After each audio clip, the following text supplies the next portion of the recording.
Do you wonder why he keeps contacting you after the breakup? I mean, why break up and then consistently keep reaching out to you and keeping things going? The answer will definitely horrify you, which is why on today's show we're going to be discussing why would an ex want to stay in touch? That way you can finally make sense of one of the most confusing types of relationships you are ever going to encounter. Welcome to the Players Club. If you're paying attention to me and everyone else in the live stream, please say here present so that I know you're here present and actively participating. Welcome all of you beautiful souls. It's so good to see you. How you doing? I see we got over in the TikTok chat. We got Kitty is here, Aria is here, Chan is here, Julia is here, Vanessa is here, Max is here, Caitlin's here, Taylor's here. I seen some other people earlier. Who's up here earlier? I see Miriam is here, Icky is here. So many beautiful people and beautiful souls. I think we have SH or Charisse here, maybe possibly Sky's here. Is Scotty here? I hope Scotty's here. Over in the YouTube chat, who we got here? We got Ivy, one of the amazing channel members. We got Tracy, one of the amazing channel members. We got Laura, KDG, Irina, Alchemy, Tracy. Oh, I said Tracy Niles. Tracy Niles was first in the chat today, so shout out to her. And who else we got? We got Nikisha West as well, and Electric Field is here. Melita is here as well, and of course we got Missy America holding them down in the YouTube chat. All right, guys, let's get started. We got a lot to discuss today. So much to discuss today. All right. So first things first, let's go to number one, which is to reach for the stars. Okay. Now, I want to make you very aware. All of these points that we're going to be discussing today are going to be very painful for you. It's going to be painful for me because I'm going to have to explain them to you. When you realize them, though, it will stop you and prevent you from making the horrible mistake of allowing an ex to keep in contact with you thinking that everything is good and hunky-dory. That's not how it actually works, okay? Now, when I say reach for the stars, you have to understand that life is as good as you can strategize it. So let me explain to you a little story, and then I'll bring it into how it relates to you. You know, you probably have, since you've been alive, if you're a mature woman, you've probably met one guy or another who wanted to go pro at a sport. Most popular, probably football or basketball, okay? If you live in the UK, if you live in London, if you live in Europe, probably like actual football, not American football, okay? So one of the two. So you've probably encountered a guy in your life that has wanted to play a pro sport. One of the things that they always tell men who want to play pro sports and want to go pro, right? Because they're in high school or they're in, they're in elementary and they're looking at all these famous athletes, Cristiano Ronaldo, LeBron James. They're looking at Tom Brady, doesn't play anymore, but you get my point. And they want to be like those famous athletes. They want all the girls, they want all the women, they want all the celeb status, they want all the money, all that good stuff. But because they want something that everyone wants, okay? Everyone literally wants to be a pro athlete and get paid millions and have all the girls be in love with you, okay? That's what every guy would love. That is a possibility. Yes, you can be a pro athlete, but the reality of it is not every single person, specifically the guys, are going to end up being pro athletes. In fact, when you think about it statistically, it's probably something like less than 5% of the population, less than even that, probably less than 1% of the population ends up being a pro athlete getting paid millions of dollars. It actually definitely is less than 1% of the population. So when you think about it statistically, right, even though that is a possibility, and even though, yes, if you work really hard, you do this, you do that, you go to all the camps, you go to the right schools, you get the right connections, yes, theoretically, you could end up being a pro athlete. But what parents will always, well, the good parents will teach their children is that, hey, I understand you want to be a pro athlete. I understand you want to make it to the NBA. You want to be in the NFL. You want to play in the Premier League. You want to play in La Liga, all that good stuff. But however, you need to have a backup plan that is not playing and being a professional athlete. Why? Because there's so many things that could happen along your journey to becoming a professional athlete. You could break your leg. You could, have a horrible coach. You could not get playing time. So many we could move, and maybe you can't go to that school anymore. Maybe someone else comes that's a better player than you. Like whatever the thing or issue may be, there is a plethora of reasons why your ultimate goal of being a pro athlete might not work out. So you need to have a backup plan, which is getting your degree, getting your business degree, getting your chemistry degree, getting your, computer science degree, going to school, learning a skill or a trade or something that you can do in the off scenario, which in reality, that's the more likely scenario, that you don't become a pro athlete. At least you still have a backup plan and a strategy and course of action for your life that doesn't consist of making it pro. Because if you don't make it pro, we don't want you to be all alone, having nothing, not knowing what to do with your life, because now your main plan and your plan A, where you were going to reach for the stars and try for the possibility that seemed really impossible to get to, doesn't work out. Right? And a good parent is going to teach you the importance of having a backup plan, even if that's not the plan that you want to believe in or the plan that you want in your life. Okay. So I say all of that to say it is very, very similar with you.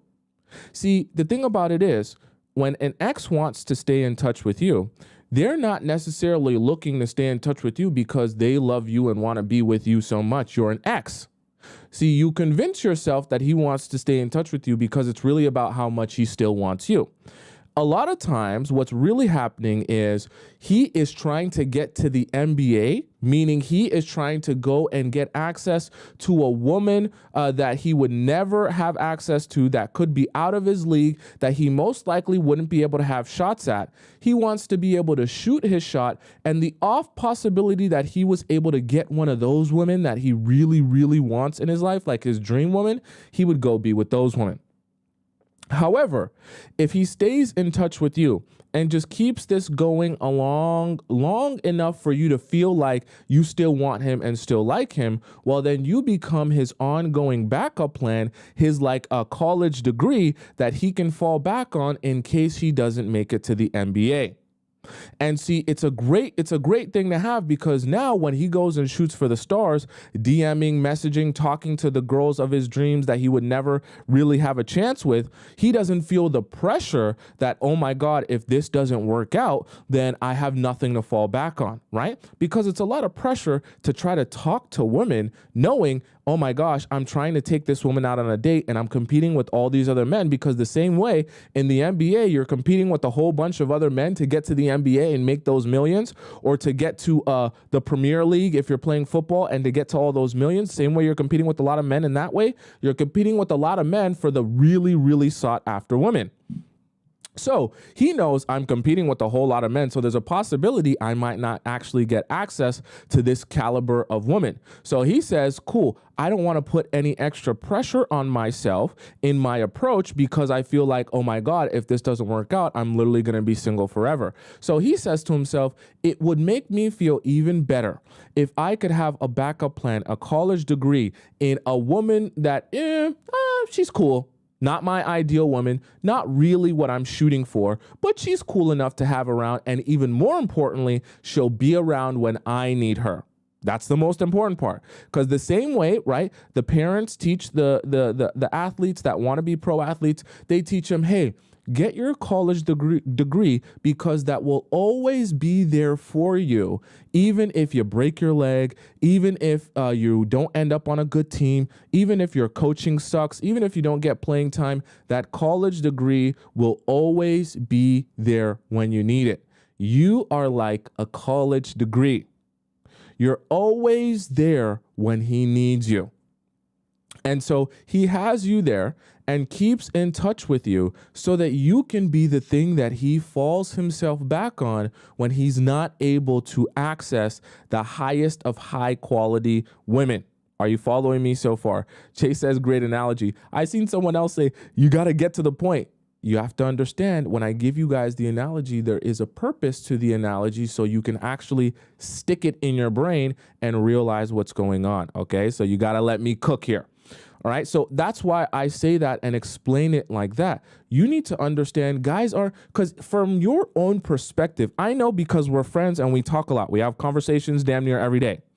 I know from your perspective, you're thinking that the ex staying in touch with you is like a form of flattery, where he's flattering you by staying in touch with you because him staying in touch with you is showing you that he still wants to be with you and he still wants this relationship, which is why he can't really let you go, right? You're thinking in your mind, oh my God, he really loves me so much that even though we're broken up, he still wants to be with me. He still wants to talk to me every day. He literally can't let go of me. He can't forget about me. I'm so sticky in his mind. I'm everything he wants. He can't literally control himself around me. So you start convincing yourself that the narrative around why he's staying in touch with you is because you're the most desirable and everything that he has ever wanted and he can't let go of you type of thing.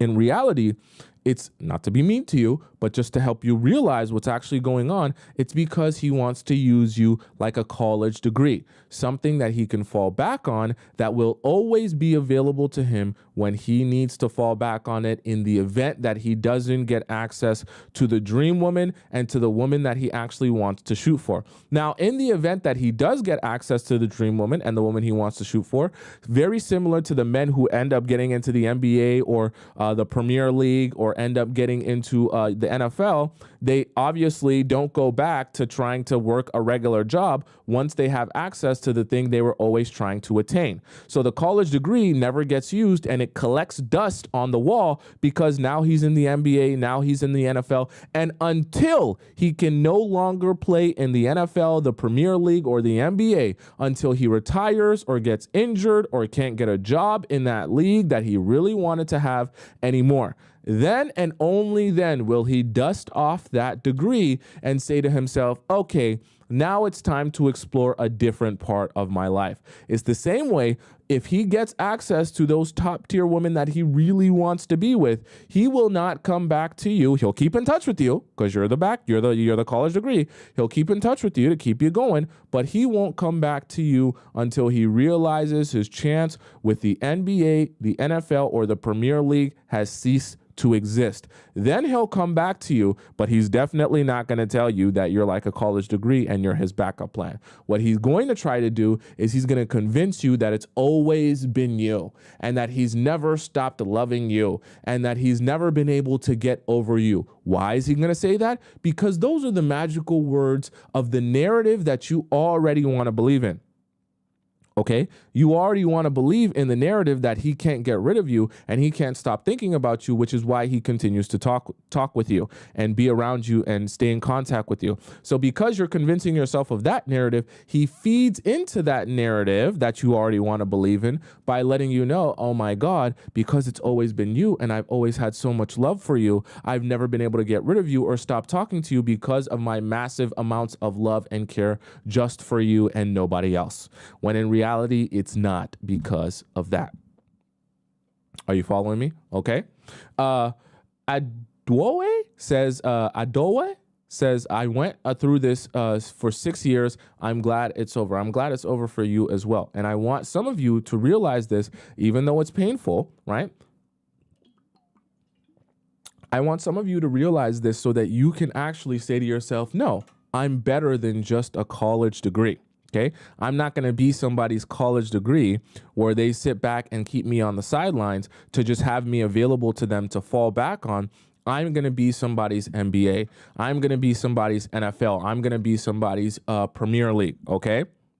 And I know it sounds really silly, but I do actually want you to believe that and feel like that. I don't ever want you to approach a relationship as if, oh, I should be the thing that he can rely on to fall back on because that speaks to my character. Okay, that's the silly trick your mind's going to play on you. You're thinking that it speaks to your character that he is able to rely on you to not be in a relationship with you, but fall back on you and, you're still around for him. You're down for him no matter what. Okay. Okay. Being a ride or die sounds cool in a movie and in a teen drama, but in reality, you should be a ride or die for someone who is also as committed to you. Not being a ride or die for someone who goes out into their regular life and says, I don't claim that girl. That's not my girlfriend. I'm single. You don't need to be a ride or die for a guy who doesn't even claim you, okay? And I want you guys to be thinking of that and not thinking to yourself, oh, I'm showing how much of a ride or die I am. I'm showing how much he can rely on me when I'm here for him no matter what, whether we're broken up, whether we're dating, whether he claims me or whether he doesn't. I'm showing him that I'm here for him, so that makes me look like an amazing person. I promise you, you're never going to see any good results in your life or your relationships by allowing a man who doesn't even commit himself to you to rely on you. Okay. Janice says, should exes be friends? We're going to discuss that. So please stay tuned. We're going to discuss that. Actually, we're going to discuss that next, okay? So very first was reaching for the stars. Number 2, we've already gotten into stop pooping territory. I want you paying attention. I want you strapping up your boots, pull your pants up, get your hand out of your pants and tighten up your belt, okay? Because now we're going to get real serious. Number 2. A fake friendship, okay? This is where I want all of you paying attention. A lot of you are in love with these fake friendships. Fake AF, all right? Shed yourself of the idea that when you break up with someone, that you can end on good terms and go and transition into being friends. You will always get played like an idiot. Get rid of that mindset right now. Because the guys love this. I need you to understand, the guys love this. It benefits them so much. They come across to you, they break up with you. They might even be the one breaking up with you. And then right after they break up with you, they say, F is for friends who do stuff together. U is for you and me, sleep together. N is for anywhere and anytime at all. I pull your pants and rabbit myself inside of you forever. And it sounds good in theory, right? Because you're thinking, oh my God, he just loves me so much and he wants to jackrabbit himself inside of me so much that he literally, even when we break up, he can't get rid of me, that he still wants us to be friends and he still wants us to be connected and our bond is so... No. This fake friendship stuff is fake and it only benefits him to be your fake friend. I want you to realize something very important.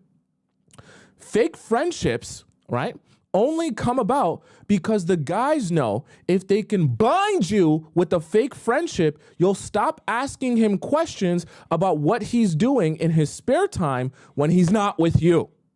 This stuff makes me so mad.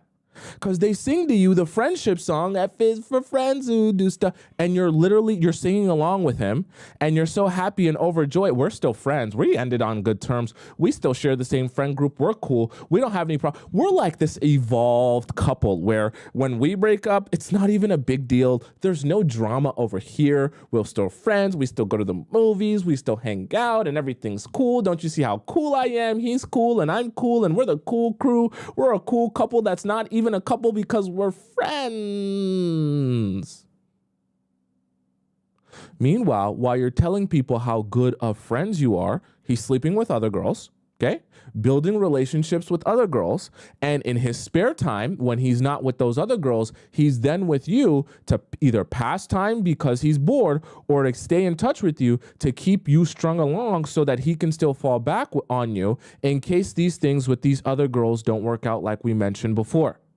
So guys love to keep a nice fake friendship around where you will be convinced, oh yeah, we're doing a thing where we're friends. And the funniest part about it is, and why it hurts you so much, is because while you might claim it to be a friendship, your body, your mind, your soul, and spirit is not able to transition into friendship.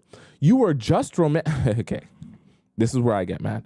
I need you to realize that you're a human being with feelings and emotions. Okay, we all are. But I need you to like realize that about yourself, especially as a woman.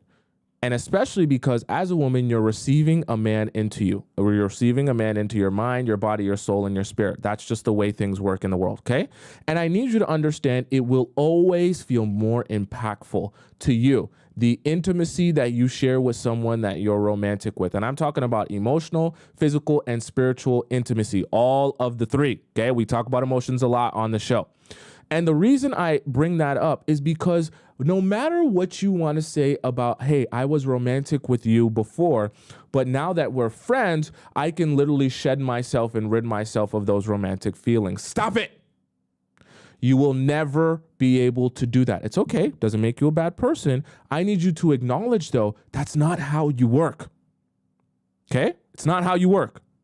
You're never going to just be able to snap out of it and say, yeah, we're friends now, so everything is cool and everything is friendly and we can just pretend like we never slept together and I never received you into me and I never held you close to me and I never felt your heartbeat on my chest. You don't work like that, okay?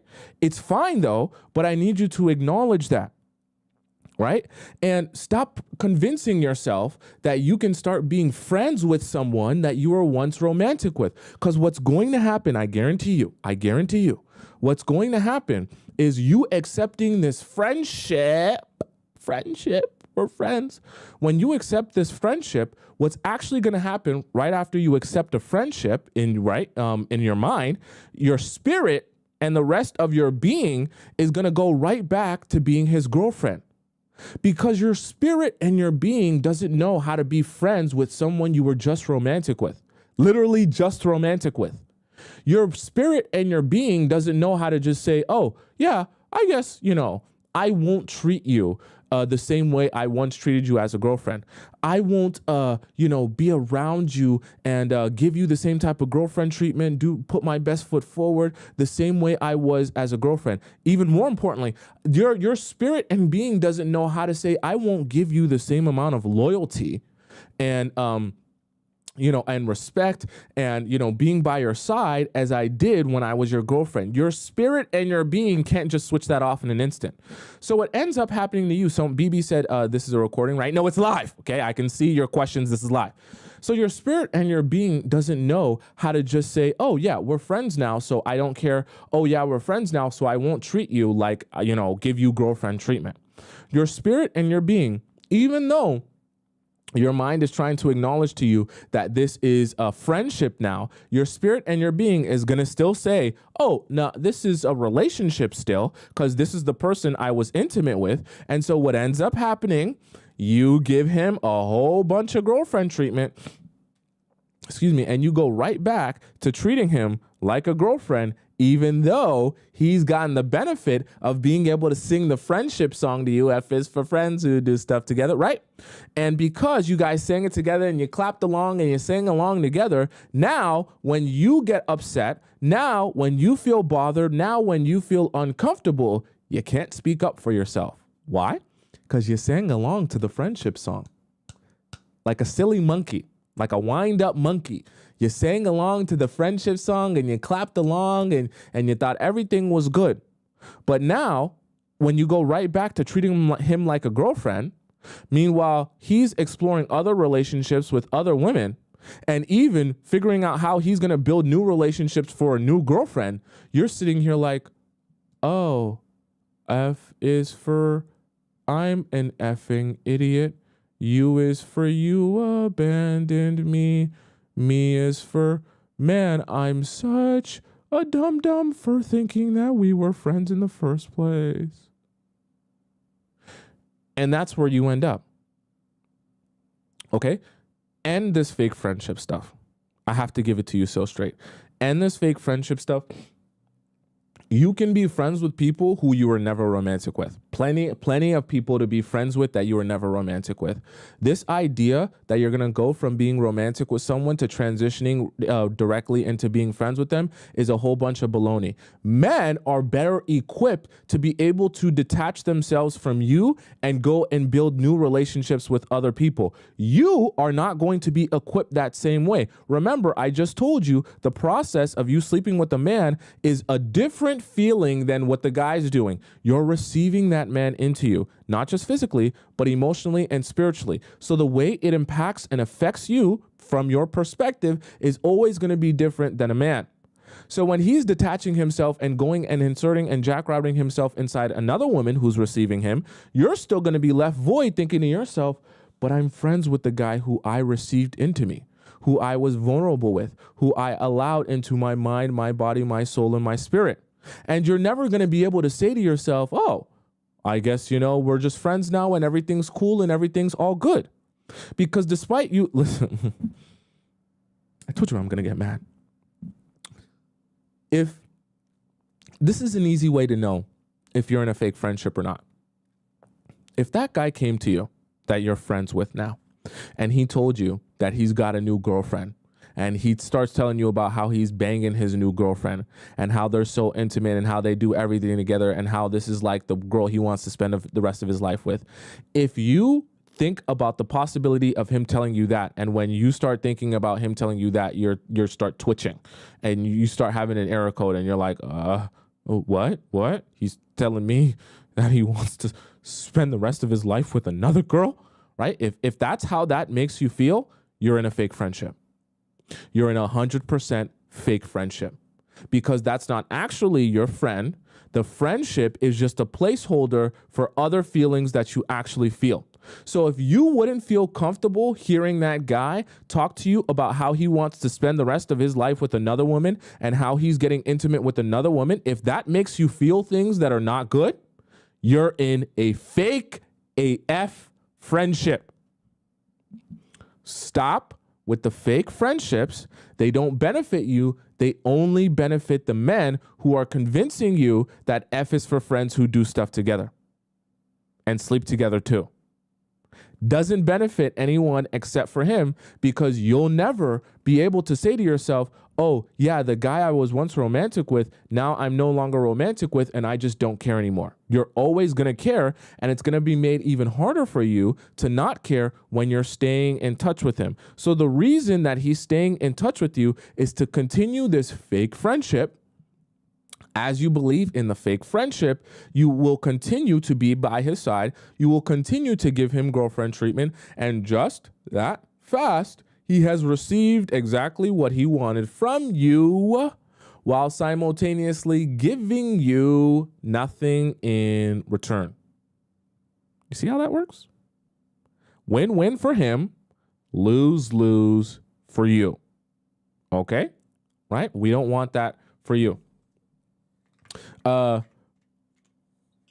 Jennifer says, what if you guys don't sleep together, but you love him and he just wants to be friends? Same thing. It still all applies the same way.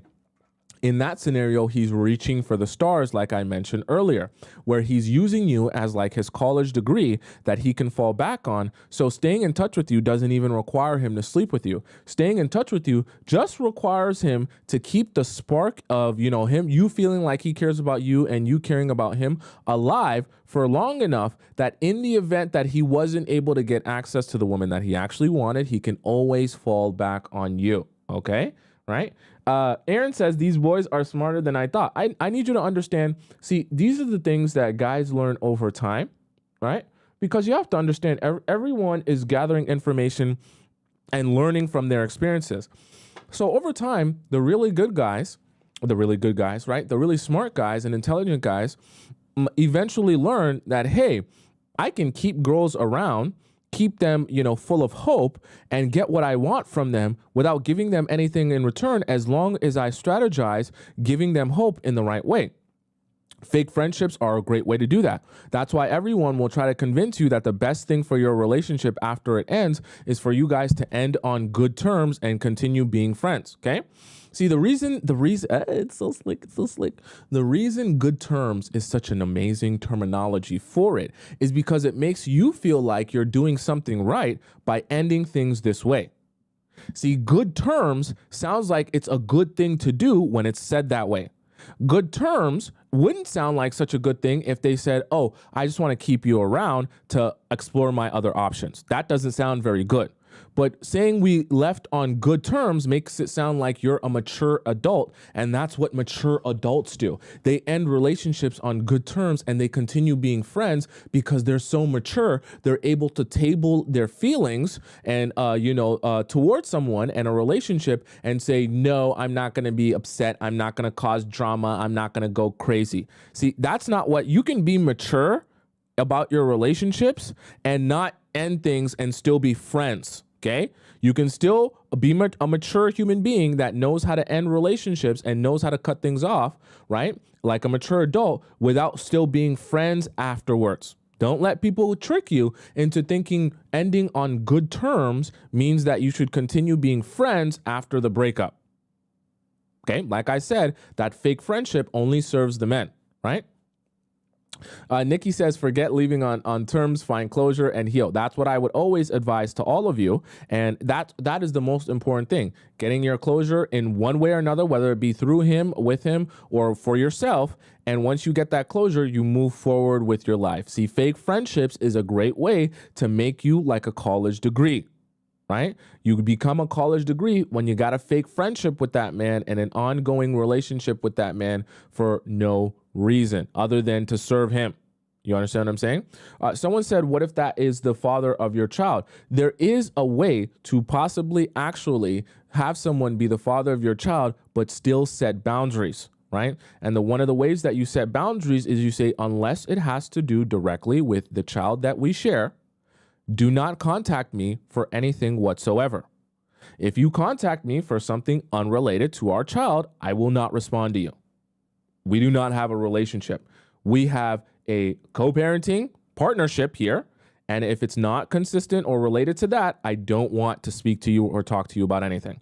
And there's plenty of ways that you can organize your life and structure your life where the only time you don't even have to come in contact with him. There's plenty of ways to structure that even in the process of handing off your child, right? And exchanging your child, you don't even have to see each other. You just have to be strategic and actually forward thinking about that. Okay, but that is also possible with everything that I talk about. Don't think that it's not possible for you because you share a child with a man. Just means you have to have even more strong boundaries. So reaching for the stars is number one. Fake friendship is number two. Number three is what I call the bank balance effect. Okay, I know I said number two, stop pooping time. This time, I still want you paying very close attention because this is just as important as the fake friendship. The bank balance effect is so interesting. Okay, so here's something that's real interesting. Let's say, for example, you had a whole bunch of rich friends, and all your rich friends did rich friends things, and they talked about all their rich friends events, their rich friends cars, their rich friend lifestyle, and all that good stuff. And so let's say you wanted to fit in, because you like your friends and you like hanging out with them, but they make you feel horribly about yourself because you don't actually believe in the idea that you're one of those rich friends. Okay.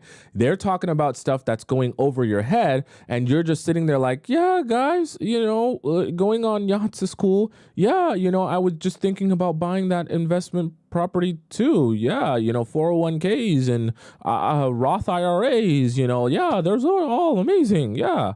And while you're talking about that, you feel like you're out of place because when you look at your bank account, you're like, I ain't no rich person. I ain't no rich friend. I don't belong in this friend group. I don't even know what they're talking about. I don't even know how to save $10, let alone save $100,000. I don't know what investments even are. I don't know how to use the stock market. I don't know what buttons to click. Here's the thing, though. You have a lack of confidence based on your situation because you can see your bank balance and you can see that you don't have enough money to classify yourself as one of these rich friends. However, If the next day I put $1 million in your bank account, even though you're the same person and even though you feel the same when you wake up, when you check that bank balance, you open up that app and you see one after 6 0 and 6 zeros after that, you're going to say, oh my God, I'm a millionaire. And see, the thing about it is, even though nothing has actually changed in your life except the numbers on the screen of your bank account, you're going to start walking around like you're a millionaire. You're going to feel in your soul like, nah, I'm actually rich. I can actually do what I want. Even if you don't spend any money that day, even if you don't buy anything, you're going to look at stuff and think to yourself, I could buy that if I wanted to. You're going to see the same car at the same car dealership, right? The Porsche that you were walking by thinking to yourself, I would never be able to afford that. Even if you don't buy it, you're going to walk by it and think, I could buy that if I wanted to buy it. You're going to walk by the Louis Vuitton store and say, I can literally afford anything that I want in here. I'm rich. I'm one of them. When people talk to you and they talk to you about money, you'll now start talking about money like you know all about money. Why?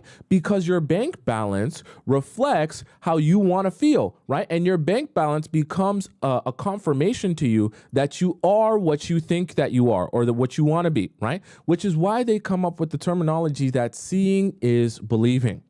Now, let's get to how this relates to you in your relationship, because you're thinking, Tomisin, what does a bank balance have to do with me and my relationship and this guy? Let me explain this to you. You have to understand that when a guy wants to stay in touch with you and keep you around as an ex, it's a great way to confirm to himself, remember I said seeing is believing, that he is so much of the man. He is so amazing, so captivating, so demure. Right? That's the new thing that the TikTok kids are saying. I be seeing everything, right? Demure, that's the new thing. He's so demure. So amazing and so interesting, right? That the women in his life, he can actively give nothing to, right? Do nothing for. Stay in touch with them, the absolute bare minimum. But what do? They give him girlfriend treatment. They get on their hands and knees, put their maid outfit on, and they scrub the floor.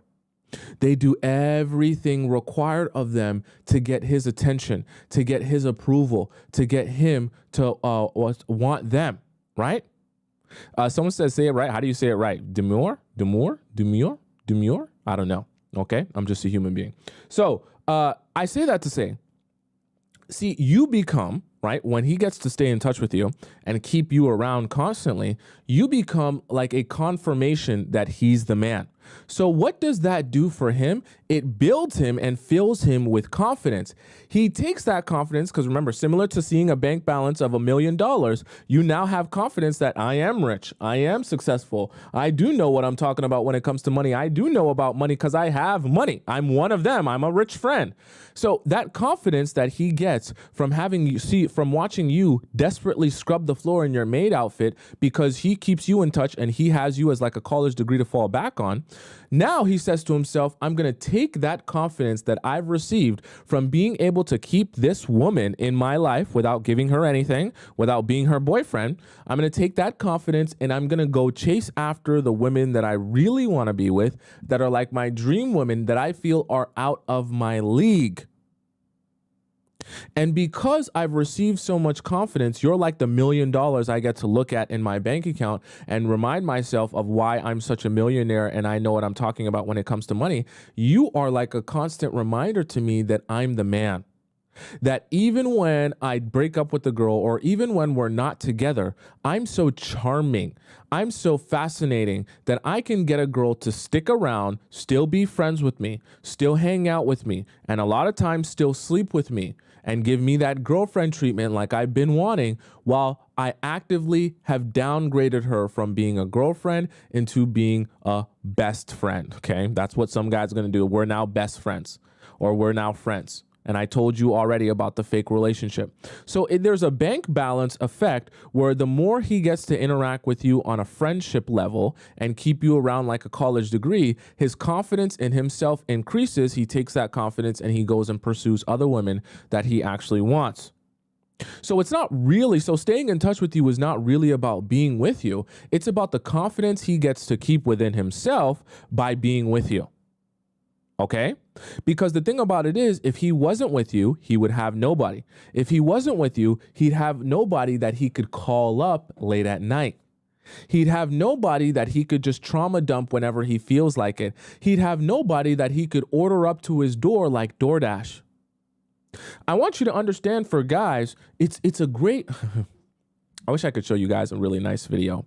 One day when I get my iPad together, which will be soon, probably next week, and I'll be able to show you guys more videos and you'll be shocked. There's a really shocking video where a guy gets interviewed, excuse me, on the street. And in his interview on the street, he says, "Hey, are you and your ex still cool?" He's like, "Yeah, my ex loves me. She's head over heels. She'll answer me anytime I call." He's like, "Oh, really? I dare you to call her right now." It's 3 a.m. He's literally walking out of the club. He's like drunk still. He's like, "Yeah, I can call my ex anytime." So the guy interviewing him's like, "Oh, I dare you to call her right now." He's like, "I bet you 100% she'll answer." He calls her, and what do you know? She answers. I think it only rang twice, and she answered right away. Okay. And then you know what happened after that? He dropped it and he said, "Yo, I bet you I could call another girl on my roster right now too."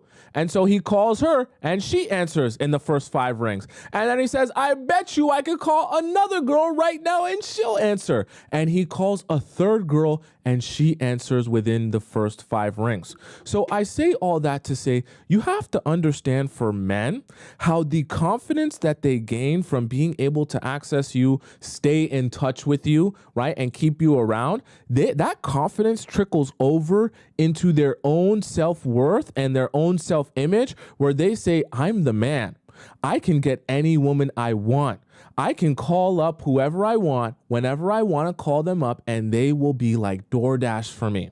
And you want to know the weirdest part about it is that when he has that level of confidence within himself because of you staying around and sticking around, he actually ends up getting more women because of that confidence. Because when he meets those women, he has the mindset, because I remember, mind over matter and emotions, everything that we talk about here, even in the spiritual sense, we talk about manifesting. He's actually manifesting the ability to get any woman he wants with that confidence that he actually has within himself. So it's crazy, because you actually being like a $1 million bank balance actually helps him go out and get more women, because the confidence he carries himself with makes him more attractive to more women. So it's so crazy that staying in touch with him, as simple as you think it is, actually helps him get more women. It's actually mind-blowing. Just mind-blowing. So you're there scrubbing the floor like a maid in your maid outfit, thinking that you're doing something good for him and this relationship by allowing him to stay in touch with you and keep this thing going, not realizing that you're actually making his life easier, because now all of his confidence, he can go out and get any girl he wants with that confidence. Because I want you to understand something very important. As a guy, it's a hit on your confidence when you know your phone is dry and there's no women that you can order up to your door like DoorDash. Right? You have to understand what that does for a man's ego when he knows he's kept these girls going on enough that he can order anyone he wants to his door like DoorDash, even if he's not even planning to do that. Just the idea that he can, if he wants to, is enough confidence that he can go out and get more women with that confidence. And a lot of times for men, their confidence is tied to the amount of women they're able to attract. The more women they can attract and keep around, the more confidence they have, which means the more confidence they have, the more women they get. The less women they get, the less confidence they have. The less confidence they have, the less they're able to attract more women. It's a crazy snowball cycle in whichever way you end up going in. And so you're like the jumping off point where you can be his ex that he can call up anytime at 4 a.m. whenever he feels like it, even if he never ends up doing that, even if you don't sleep together. The idea that you're around enough that he could do that if he wants to is actually what makes it possible for him to build off the second girl and the third girl and the fourth girl on his roster. And now all of a sudden, all the confidence he has within himself makes it literally easy as hell to meet a new girl and say to himself, I'm already the man, as proven to me by the other 5 girls on my roster. If you don't want to join, fine. But all these other girls want to join. And ironically enough, it actually attracts more women, that confidence that those men carry themselves with. Okay, right? So I want you to understand, and I know that you're probably feeling horribly about yourself for allowing an ex to stay in touch with you, but you should. Okay. This show and the Players Club is not meant for you to hear what we talk about here and feel so amazing about it. You're going to feel horribly about it, but then that feeling is what's going to motivate you to make a change and not let men treat you like that anymore. Okay? And I need you to understand what's actually happening. Because I promise you, right? I promise you, you are doing something for his confidence by allowing him to stay in touch with you while actively not giving you the same title. Never, ever, ever forget that. When men downgrade you from being a girlfriend into being just a regular friend, and they still get to have that same amount of access to you, it benefits them. It increases their confidence. They're not going to take that confidence and chase after you. They're going to take that confidence and chase after other girls that they want even more than you. And they're just going to keep you around as a confidence booster. Okay? Lil Reddy says, none of my exes can contact me unless they go searching on socials, as it should be. Okay, what I want you to all take from this show today, you should not have a problem with ending a relationship with someone and moving forward. Okay, that is the one thing you should take away from this and be comfortable with. That, hey, if my relationship's over, then let it be completely over. I'm not going to be the girl boosting his ego that he can take that new ego and confidence and go and get more girls. Okay, that's insane. You're doing more for that man that's doing less for you. Look how much you're doing for that man. I want you to say, I'm going to do some for myself, and I'm going to cut this off and not allow him to contact me, not allow him to reach out to me, not allow him to be friends with me, unless he's trying to make me his girlfriend again. Other than that, right? And if he's trying to make me his girlfriend again, I'm going to vet him out and see if I even want that from him. But other than that, he's not going to have me in a halfway sense where I'm still treating him like I did when I was his girlfriend, but now I'm just a friend. Never allow, oh God, you should never allow a man who is your ex to be able to feel like he can call you or FaceTime you whenever he wants or text you whenever he wants and you will answer. If you're in a situation like that, oh boy, you need to watch this show 1,000 times over. Okay? You need to have this show on a 24-hour loop, because if you are that girl, you will lose, and you will lose by a lot. Okay? Right?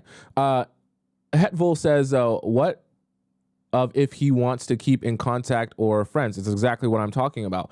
It's a waste of your time. And for all the reasons that I mentioned, it's only going to end up hurting you. Doesn't benefit you, right? He's going to want to keep friends with you because it benefits him, right?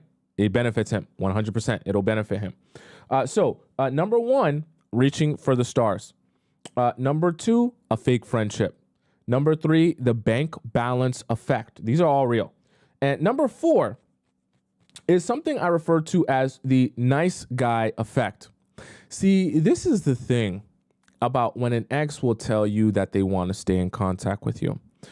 I want you to imagine two scenarios, okay? I want you to imagine someone selling chocolates. Let's say I'm selling chocolates. And let's say there's the first version of me selling chocolates. I ride up on you. You're walking on the street, okay? You look amazing. You're walking down the street by yourself.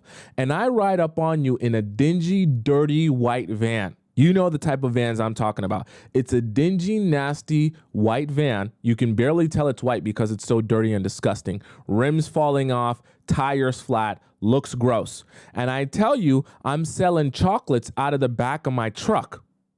Now, those chocolates could be the most amazing, scrumptious chocolates in all the land that you've ever tasted. But what are you likely to believe when you see my dirty, dingy, disgusting van driving down the street and I yell out the window to you, hey, I'm selling chocolates. You want some? They're in the back of my van. Okay? You're probably going to say, no thanks, creepo. I don't want your nasty chocolates. Now, you don't know, but I actually could be selling the most amazing fine chocolates that you've ever tasted in your life. And I could have chocolates in the back that could literally take you to heaven. All right. But see, you have to understand the packaging of those chocolates makes you feel like, no, this is, someone said stranger danger, right? The packaging of those chocolates and the way I presented that to you is going to make you feel like, no, I don't think you're going to sell any chocolates that'll be good for me. In fact, I think the type of chocolates that you're going to sell me will make me pass out and forget everything that happened for the past 24 hours. Okay. I think you're selling me those type of chocolates and I don't want those type of chocolates. Now, I want you to imagine scenario number 2 in which I'm not riding up on you. I've got you're walking down the street and you see this amazing, colorful shop that has chocolate on the sign, and it's a pop-up shop with a line around the corner. There's bubbles, there's sparklers, there's lights, and everything's bright and neat and tidy. And I'm selling chocolates in that pop-up shop. Now, the chocolates that I'm selling, when you go into that store, theoretically could be the worst chocolates you've ever tasted. But because the presentation is so nice, because there's bubbles everywhere, the lighting is nice, everything's clean, everything's pristine, I look nice, I'm dressed nice, I look like me, I got a big smile on my face, my teeth are white, everything's good and awesome, you're automatically going to assume that those chocolates probably taste better than the chocolates in the white, disgusting, dirty, dingy van. Now, I say that to say, in your relationships, see, the thing about it is, when a guy can keep in touch with you and pretend like, hey, we're doing a thing where we end on good terms. We're doing a thing where we're still friends. We're doing a thing that because we're mature adults, we know how to end our relationship a mature way where we still hang out, still spend time together, still be around each other, but, we're just not in a relationship anymore.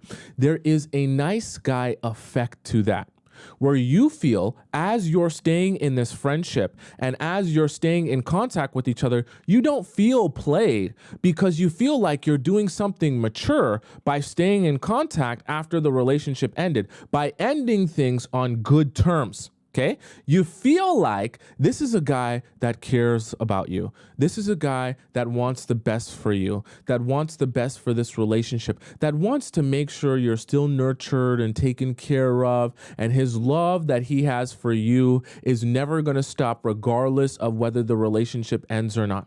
And the craziest part about this nice guy effect is it makes it that much harder to realize that you're being played. You see, because when I'm in the nice bubbly pop-up candy chocolate shop and it looks like Willy Wonka's chocolate factory. See, the thing about it is when you walk in there, you're going to purchase those chocolates having never tried them before, having no idea what they taste like, because you feel like they're going to taste good, because why would the shop look so nice if the chocolates didn't taste so good? But in reality, the shop looking nice is not actually a reflection of how good or bad the chocolates are. But what it does to your psyche is it influences you to believe in the idea that the chocolates taste amazing. The same way when a guy will try to convince you, oh, I'm staying in contact with you because I still love you and care about you. I'm staying in contact with you because that's what mature adults do. They continue to be friends after breaking up. Our friendship should never stop just because our relationship does. And so if you want to come over to my house and cook me dinner, while buying the groceries, while bringing the groceries in, cooking it from scratch, washing the dishes, scrubbing my floor, doing my bed, cleaning my underwear. If you want to do all that for me because we're still friends and you know how much I still care about you even though we're broken up and you're not my girlfriend and I can sleep with whoever I want,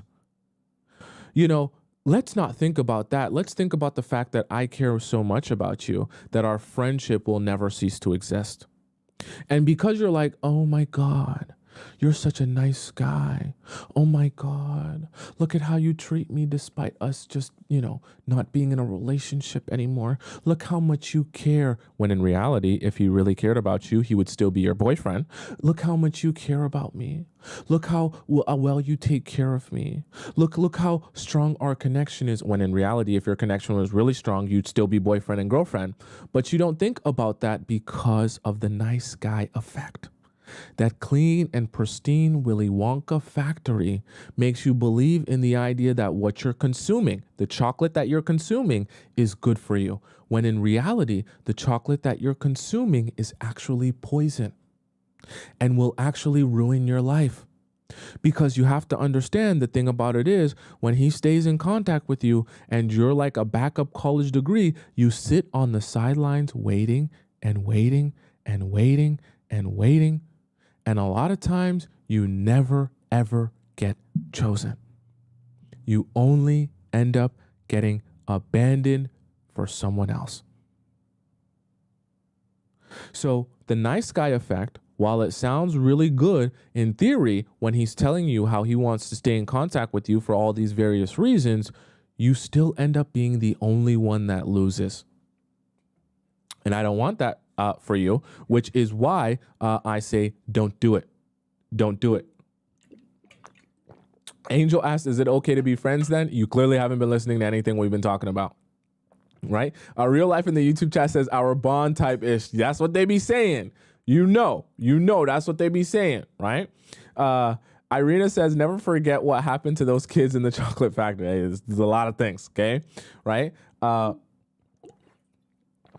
Right? Melita says like a backup college degree. Yes, exactly. We don't want you to be a backup college degree to no one. We want you to be like someone's NBA, like someone's Premier League, like someone's NFL. Not a backup college degree for him to fall back on when things don't work out with the NBA or the NFL, okay? So number one was reaching for the stars. Number two, that damn fake friendship, okay? Number three, the bank balance effect. Number four, the nice guy effect. Excuse me. And number five, one of the worst ones, probably the worst one. Number five is hopium. Hopium is so powerful. Okay? Hopium, I'll give you an example of why hopium can be so powerful and so dangerous, even outside of just relationships. Let's say, for example, I came to you and I promised you, let's say I was a big CEO at a huge Fortune 500 company, okay? Super rich me. I come to you, I'm super rich. And I say to you, look, I'm going to offer you your dream job in exactly 1 month. In 1 month, the job that you've always wanted, with an amazing salary, with amazing benefits, with all of the packages you could possibly wish for, a company car, a company phone, a company house, a company everything, company wardrobe. I'm going to give that to you in exactly 1 month. However, I don't know exactly what day that will be after 1 month, okay? It's going to come after 1 month, but I don't know exactly what day that will be. I need you to be available as possible for when I give you this job offer, because you're going to have to take it on the spot and you're going to have to be able to start ASAP. Let's just imagine, okay? Stay with me. And let's say hypothetically, this dream job of yours was something that you really, really, really wanted. But let's say at that same time, you had no job. So you had no income coming in, you had no money, no source of being able to get any money from anywhere. And you were actively looking for a job when I came across you and said this to you, that your dream job is coming in 1 month. Now, here's the thing. You are going to have to wait 1 month for this dream job. So there's no way to speed this up. There's no way to get to that dream job any faster. But here's the thing. You're not getting any money, but you also still have to pay bills. So how are you going to sustain yourself for the weeks that you're having no income, but you're also having to pay bills, but you're also not able to get another job? Because if you get another job, you won't be able to be available for me when I offer you your dream job. Okay? Now I want you to stay here. Now here's the thing. What's going to end up happening is, rather than you pursuing any other job, rather than you trying to get any money throughout this month, you're going to say, I'm going to keep my schedule open and as free as possible, because I need myself to be free for when Tomisin comes along and he offers me my dream job. I need to be free and be able to start ASAP. So I'm just going to sit here, make no money, do nothing with my life, knowing that he's going to offer me my dream job in exactly 1 month. Here's the thing though. After 1 month of you not applying to any jobs and even turning down jobs because you're waiting for me to offer you your dream job, what happens when I come to you and I say, yeah, we had some issues at the company, and the position that was once open that I promised you would be able to get, yeah, it's not happening anymore. And then you say to yourself, Tomisin, I turned down so many job opportunities for this job opportunity. I said no to everyone that I applied to be working at this company with you and for you. What am I supposed to do now? Because I'm 1 month late on all of my bills and I have no money coming in. And now I have to restart my job process because I'm looking for a new job and I have no opportunities because I turned down all the opportunities that I had possible. How am I supposed to make my bills? And I say, yeah, I'm real sorry about that. I'll see you on stream. Bye for now. Now imagine if I told you that, okay? And I said that to you. You have to understand now, this is how this applies to you in your relationships. This is why hopium can be so powerful. Because see, when I stay in contact with you as an ex, I let you live on hopium and the idea that, hey, we're staying in contact and maybe one day, possibly, this will turn into us being in a relationship that is even better than what we were once in. And maybe we'll go back to being together once again. And maybe this time when we're together once again, our relationship will be even more magical, even more loving, even more amazing, and like my Cinderella story than I even ever thought possible. And see, because you want to believe in that idea, you stick around, you stay being a college degree and a backup plan, feeling like, oh, my time is coming eventually. I'm going to get my dream job eventually. And so you sit here, and this is the most horrific part about hopium. Because as you're sitting there waiting for your dream job to come across you and you want to be ready for it, you're going to turn down other amazing job opportunities that are actually available to you.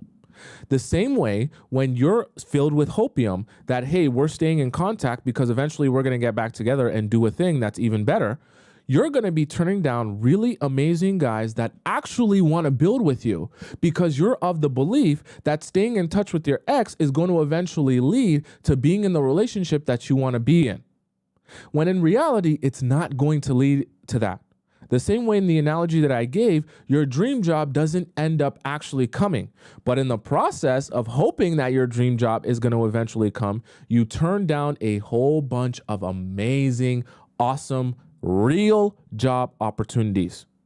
And those men that come into your life that actually want to give you princess treatment, that actually want to take care of you, that actually want to love you, that actually want to be consistent with you, they come into your life and you turn them away because you're hoping that this staying in contact with this ex of yours is going to eventually turn into something that it never does. Okay? So I don't want you, I say all that to say, I don't want you staying in touch with an ex because that's one of the things that they're going to do. They're going to want you to stay in touch, to feed you that hopium, to promise you this eventual dream job, even on a subconscious level, that eventually as you continue to believe that this dream job is one day coming, it'll benefit him even more because while you're thinking this dream job is coming, you'll be turning away other men. Who do you think that benefits when you're turning away other men? Doesn't benefit you. It benefits him because now he doesn't have to compete with other men while still getting girlfriend treatment from you, while still being able to explore relationships for himself.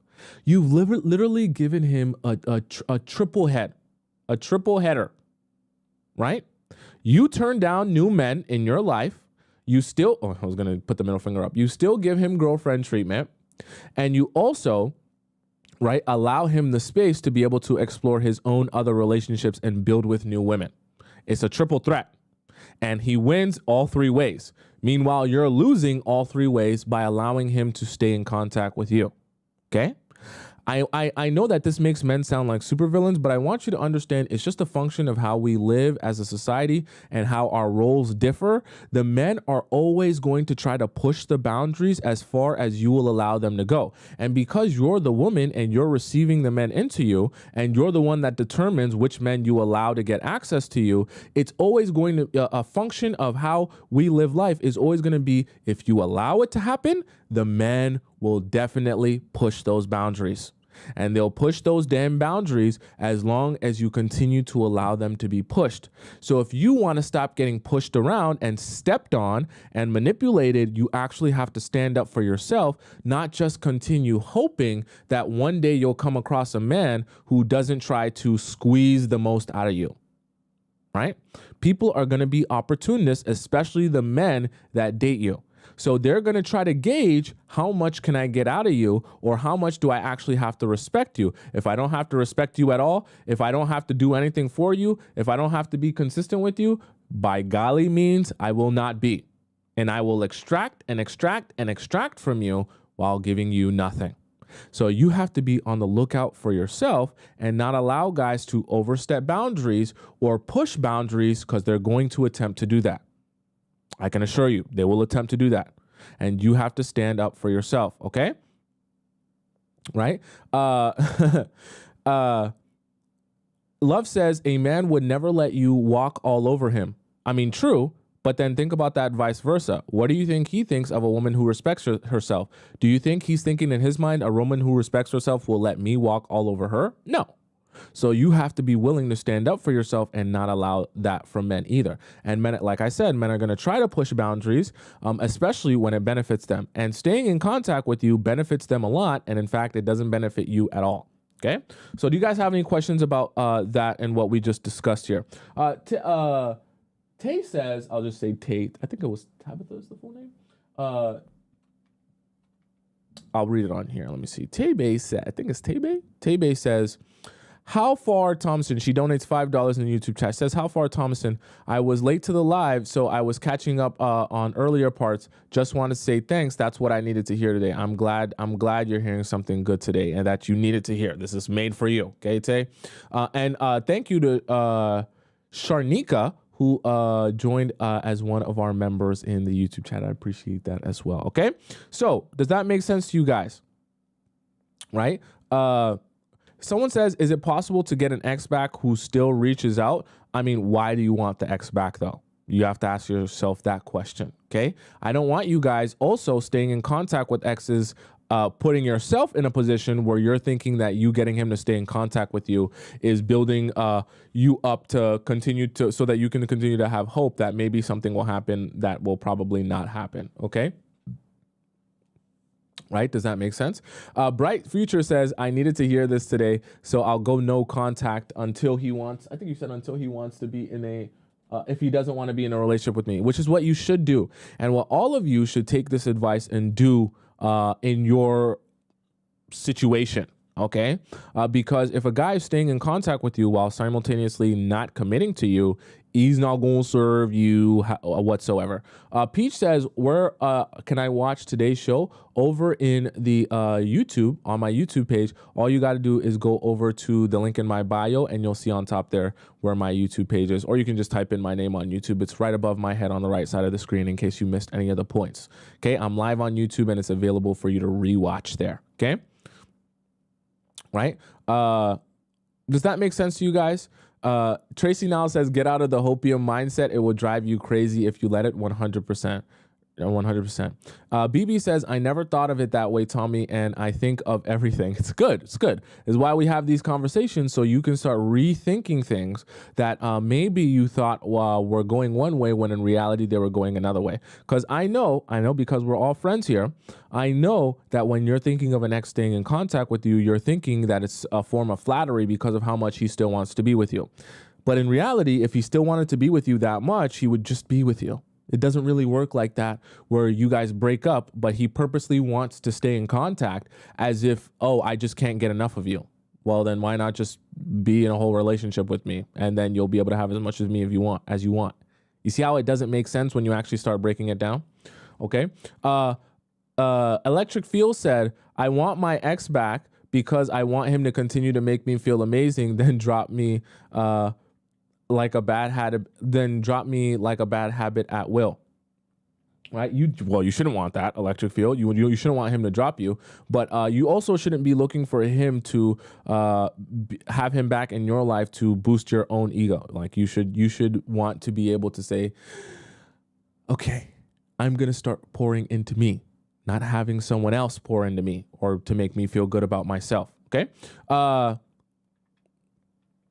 Right. Does that make sense to you guys? I want to scroll up and see some of the questions that you someone says Ania says hopium can be like opium. 100%, which is why we call it hopium. I wish I could give credit to this person that I saw that from first.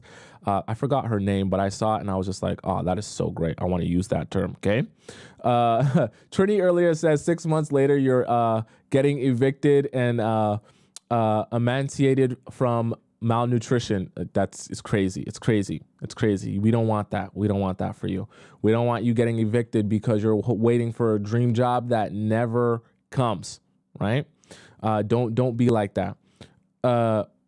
Alice says, what if he comes? What if he comes? To do what? You have to understand, guys, for those of you who are asking questions like, oh my God, but what if he wants to be friends? What if he still wants to be cool? What if he doesn't even want to sleep with me? Any guy that wants to keep in contact with you after being romantic with you, but doesn't want to make you his girlfriend again is doing exactly what I just described to you. Okay. If he is not coming back for the purpose of actually being in a relationship again, and he just wants to see where things go, he has downgraded you and he is the only one benefiting while you get nothing. Okay. Don't let anything any other guy will try to convince you of fool you. Okay. If a guy comes back in your life and he doesn't immediately want to actually be in this relationship, or he just wants to stay in contact, but not actually be in anything serious, he is doing exactly what we discussed today. There's no ifs, ands, or buts about it. Okay. No ifs, ands, or buts. Gigi in the YouTube chat says, my boyfriend broke up with me because I have been doing nothing for the past 3 months or so. Since I have been watching T, I am fine about it. Good. And I want that for all of you. I want you to realize that, you are okay, right? When you're not with a guy who wasn't doing anything for you in the first place. And that's part of what you'll end up realizing when you join the Players Club is for a lot of you that are frustrated with where your relationships are at. For most of you, the guy that you are caring so much about and wondering what he's doing and what he's thinking, you wasn't even doing anything for you in the first place. So why does it even matter? Why it matter? Sweet said, this is war. Yeah, that's what I'm going to make the title of my book. It's probably going to be titled Why Relationships Are War. Okay, because it is like a war, truthfully. You got to be ready for the battle because people will be taking advantage of you if you're not ready, okay? Right? The Electric Field says, so when he calls, let it go to voicemail, 100%. Like I said, unless this guy is coming back into your life, all of you, unless he is coming back into your life to specifically turn you back into his girlfriend, he's coming back into your life or keeping this contact with you to downgrade you and turn you into a college degree. He wants to go chase his NBA dreams and his NFL dreams while he stays in touch with you, because guys aren't dumb. You have to understand, guys aren't dumb. They know just not speaking with you is not going to allow him to be able to fall back on you. They're not dumb. So they know they're going to have to make it seem like they still care and still somewhat want to be with you by continuing to just keep in touch with you just enough that you continue to feel like, okay, this maybe might go somewhere. They know that. So they keep you around in that capacity just enough, giving you just enough attention so you feel like, oh yeah, he still likes me and we're still doing a thing. Because if he just ignored you and never spoke to you, it would be really obvious that he doesn't care. He doesn't want you to believe that. He wants you to believe that everything's hunky-dory and there's still hopium to believe in, right? He wants you, a good college degree you can actually fall back on. It's not a good college degree if when he finally wants to implement it and go get a job, people are like, oh, we don't accept this degree. That's not a real thing. Doesn't work that way. He has to be able to fall back on you. In order for him to fall back on you, he has to be able to keep you around just enough. You're not his girlfriend, but you're not, nothing to him. Right? January says they never want to burn bridges. 100%. See, the thing about it is, you be thinking, oh, it's because he's such a mature guy that he doesn't want to burn the bridge. But in reality, like I talked about with the nice guy effect, in reality, you get played just as much because he's being mature and you end on good terms. Because what does that really mean? That you continue to be his friend while he continues to explore other relationships and find a new girlfriend while you stay there loyal to him, you stay there giving him girlfriend treatment and washing his socks and underwear? How is that? How is that not getting played? Because you're friends, because it's mature, and because it's ending on good terms? Doesn't make a lot of sense, does it? Real Life says, donates $3. She said, thanks. We need to learn more from men. They got it, right? It's true. The more you learn, the better off you'll be. And the more information you have, it's always going to be better for you, right? Right? Someone says, the Audacity says, nope, not our job to preserve the nice guy image. 100%. Don't be ever trying to preserve a man's nice guy image in your mind. You need to be looking out for yourself. I hate to say this and sound morbid, but you do need to be looking out for yourself and what is best for you. Because the reality of it is, and I'm telling you this as a guy who has used these tactics before, the reality of it is when guys come across you that are good at this, they'll be very good at convincing you that what's best for you is actually something that's best for him. But he'll be able to frame it in a way that you feel like it actually benefits you when it doesn't. Okay? Think about that. You staying friends with a guy that you slept with multiple times and hanging out with him while he sleeps with other people, how does that benefit you whatsoever? How? And you might be thinking, oh, well, I'm going to do like him and I'm going to sleep with whoever I want. How can you think about it? Are you actually going to be able to detach yourself from the guy you've been romantic with for months or years? Are you actually going to be able to just wake up one day and say, hey, despite the fact that I let you be inside of me and I was so emotionally and physically vulnerable with you, I'm just going to go sleep with a whole bunch of other guys while sleeping with you and not care if you build relationships with new girls? You're probably not going to be able to do that unless you're a super psychopath. Okay. And so you only end up losing. And I just want you to realize how some people will try to convince you, oh, it's best for you this way, when it actually is just best for the guy. Okay. And it really just benefits him. All right, guys, with that being said, it is time. Can you tell me in the chat what time it is? Do you know what time it is? Here we go now. In the chat, what time is it? Can you tell me what time it is? Here we go now. In the chat, what time is it? Can you tell me what time it is? Here we go now. In the chat, what time is it? Can you tell me what time it is? Here we go. In the chat now. What time is it? In the chat now, tell me what time is it? In the chat now, what time is it? In the chat now, tell me what time is it? Can you know what time it is? I want to know what time it is. I want to know. I want to know what time it is. I want to know what time it is. I want to know. I want to know what time it is. I want to know what time it is. I want to know.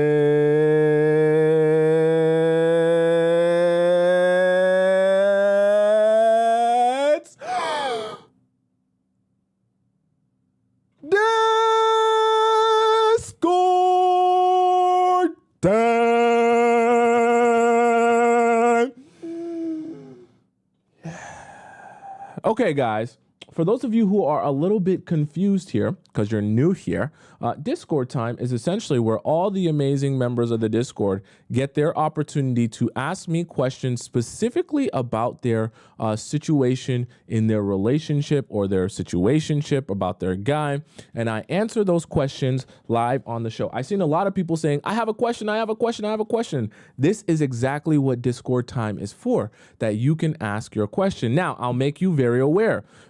When you're typing out your question, there are two ways in which your question can get answered. First, there is the free relationship advice section where you can just drop in your question in the relationship advice section by going into the Discord. You access the Discord through the link in my bio on TikTok, or it's in the pinned comment at the very top if you're on YouTube, or in the description if you're watching this after the fact.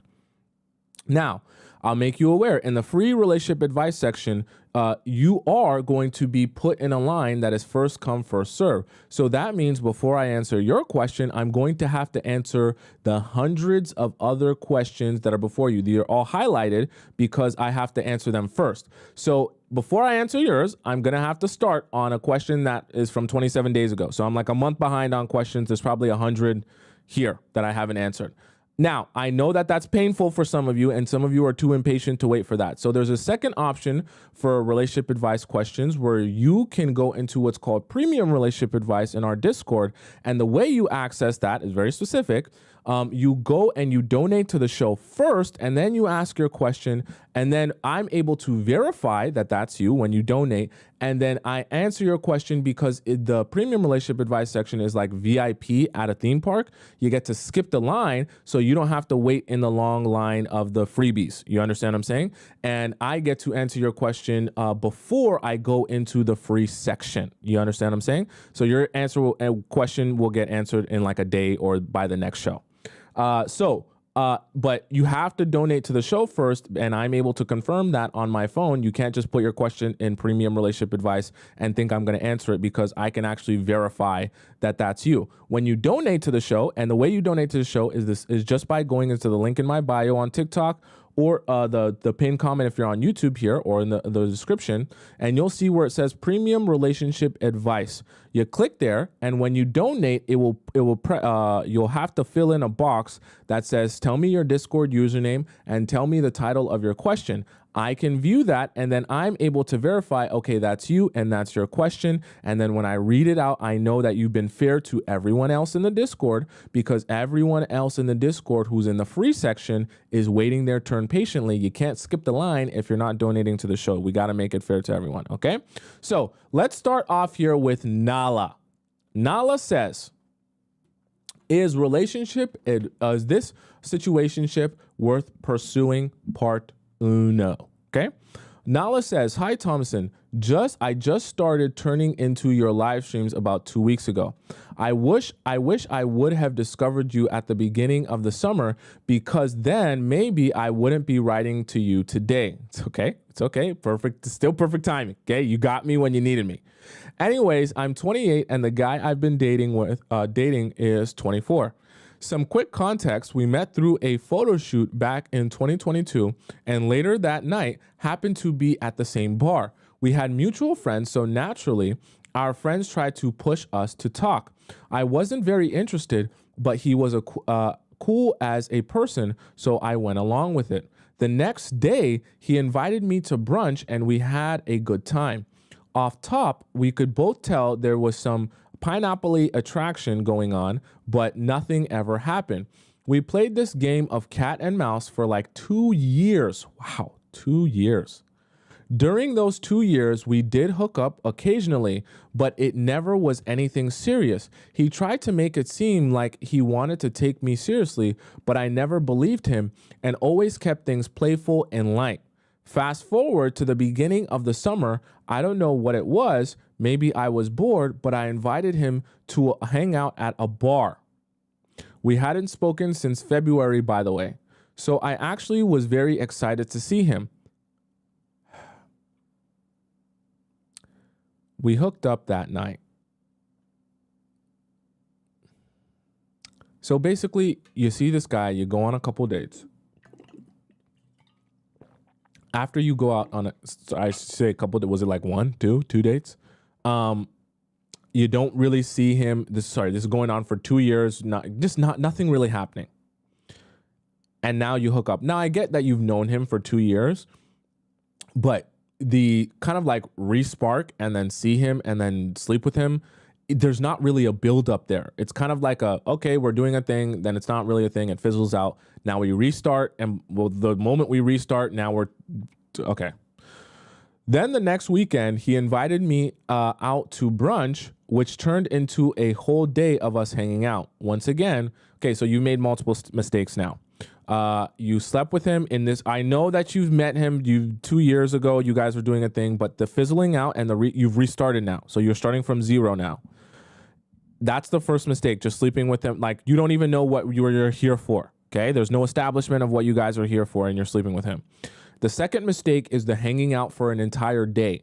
Now, I know some of you guys are like, Tomisin, why is hanging out for an entire day a bad thing? You need to understand when you do that type of stuff at the very beginning. I know that you've seen him for 2 years, but I'm talking about from the restart. When you do this type of stuff at the very beginning, you just hang out with someone for 8 hours, 9 hours, 10 hours, 12 hours, a whole day.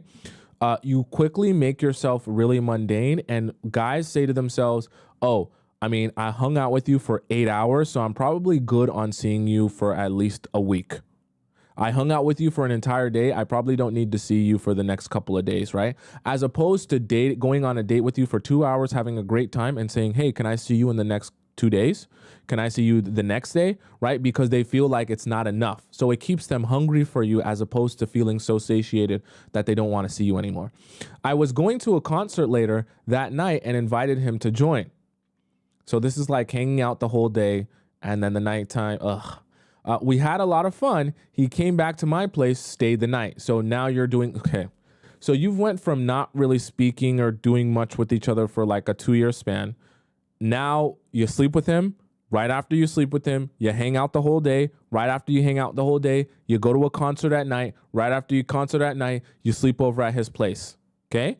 I get that you enjoy spending time with him, but like now you're jumping into things so fast. I guarantee you this will fizzle out just as fast. I guarantee you. He stayed at my place for almost like 5 days in a row.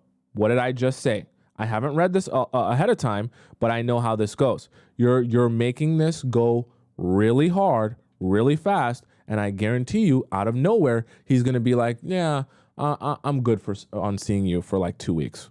He spent 5 days with you in a row, and this is not your boyfriend.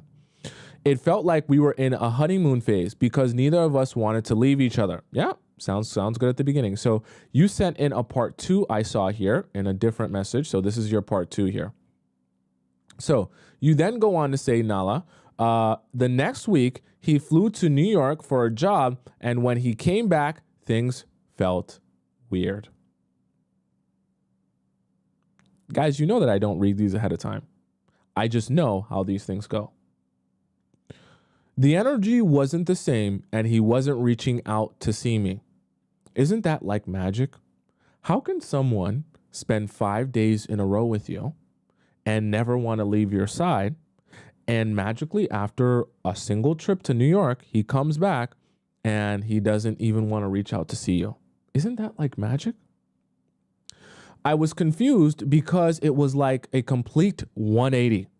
It is. I didn't mention the energy shift till 2 weeks later. He said he had just been busy with family issues, but he apologized and said that wasn't his intention.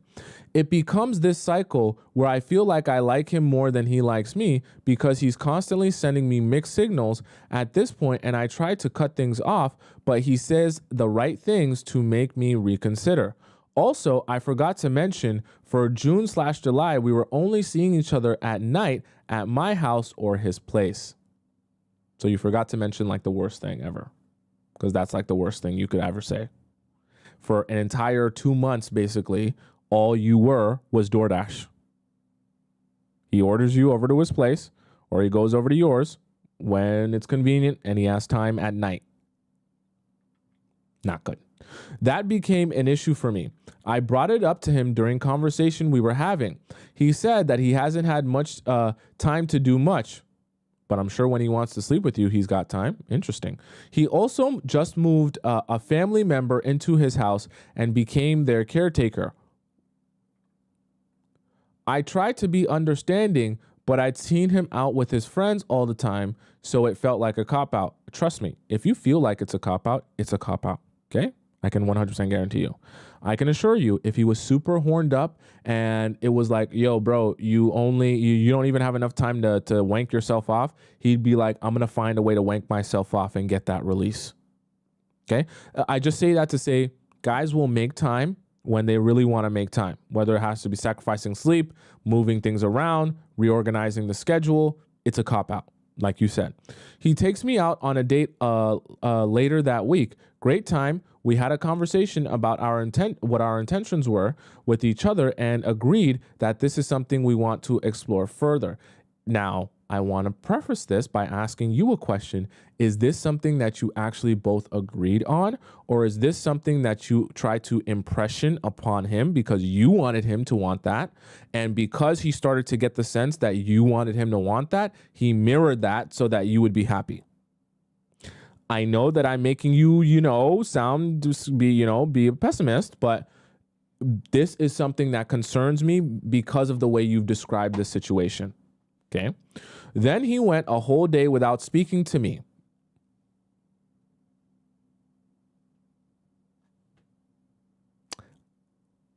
You guys know that I'm not talking out of my butt, right? You guys know that I'm an actual human being with real experience and real relationships, which is why I say these things and then they end up being exactly what I just said. Isn't that funny? I just told you. Did you actually agree upon that? Or was that the impression you gave him that you wanted? And when you said that, he said, okay, I want to make you happy, so I'll agree to that. Someone who actually wants that would not do this.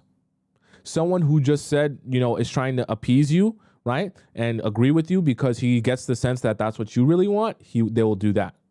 Mind you, we previously had a conversation about how it bothers me that I don't hear from him unless we see each other in person.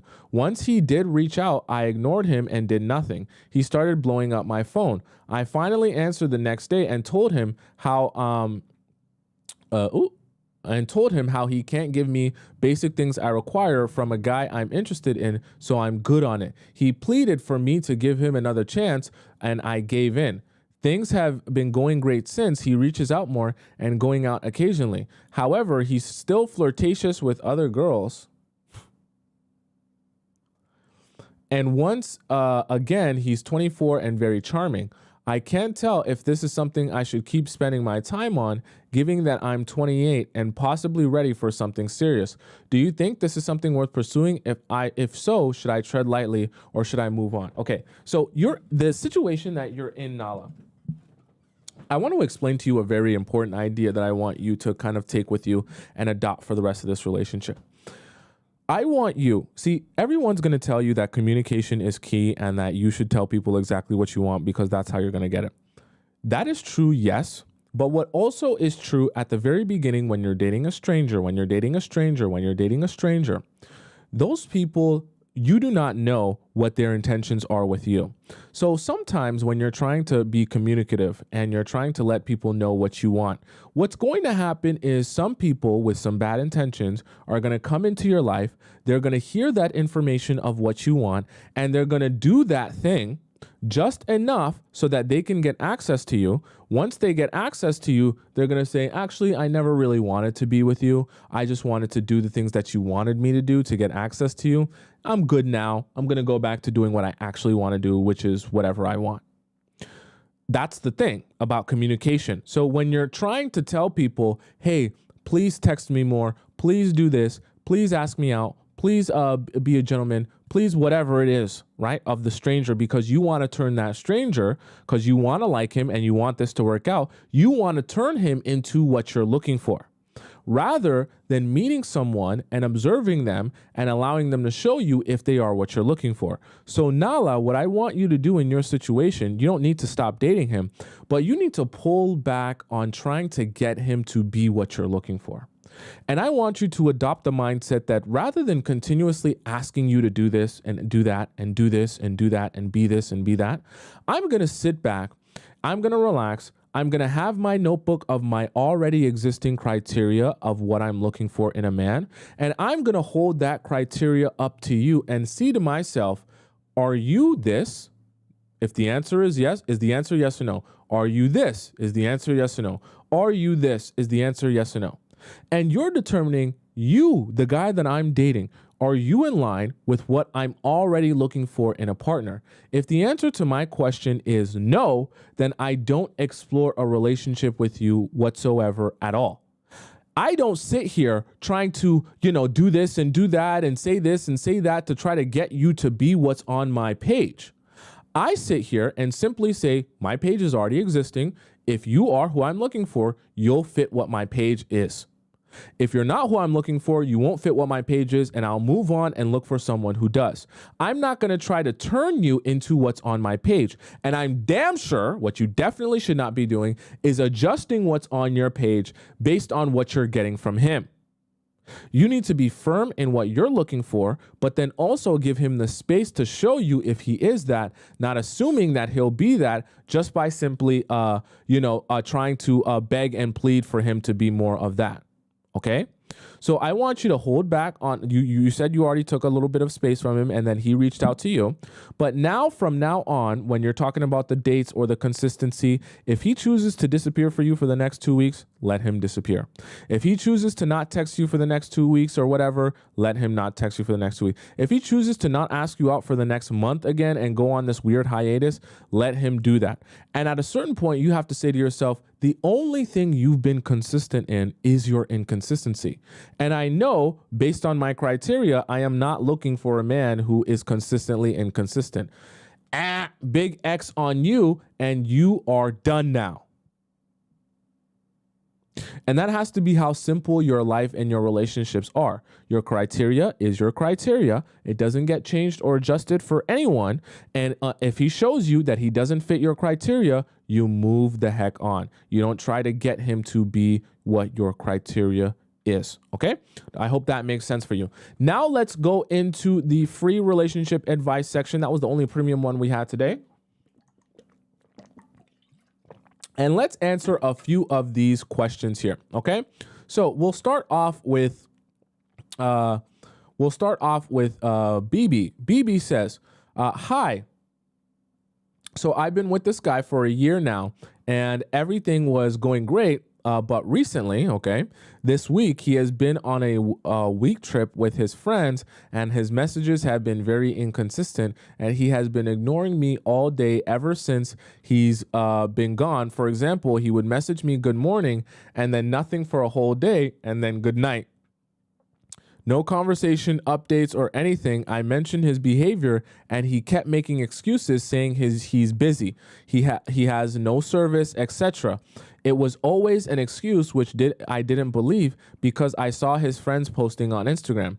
He's coming back today and never told me when he was leaving to the airport or anything. I feel really uninterested and turned off with the lack of communication. BB, I wish you would have sent this in Relationship Advice Premium.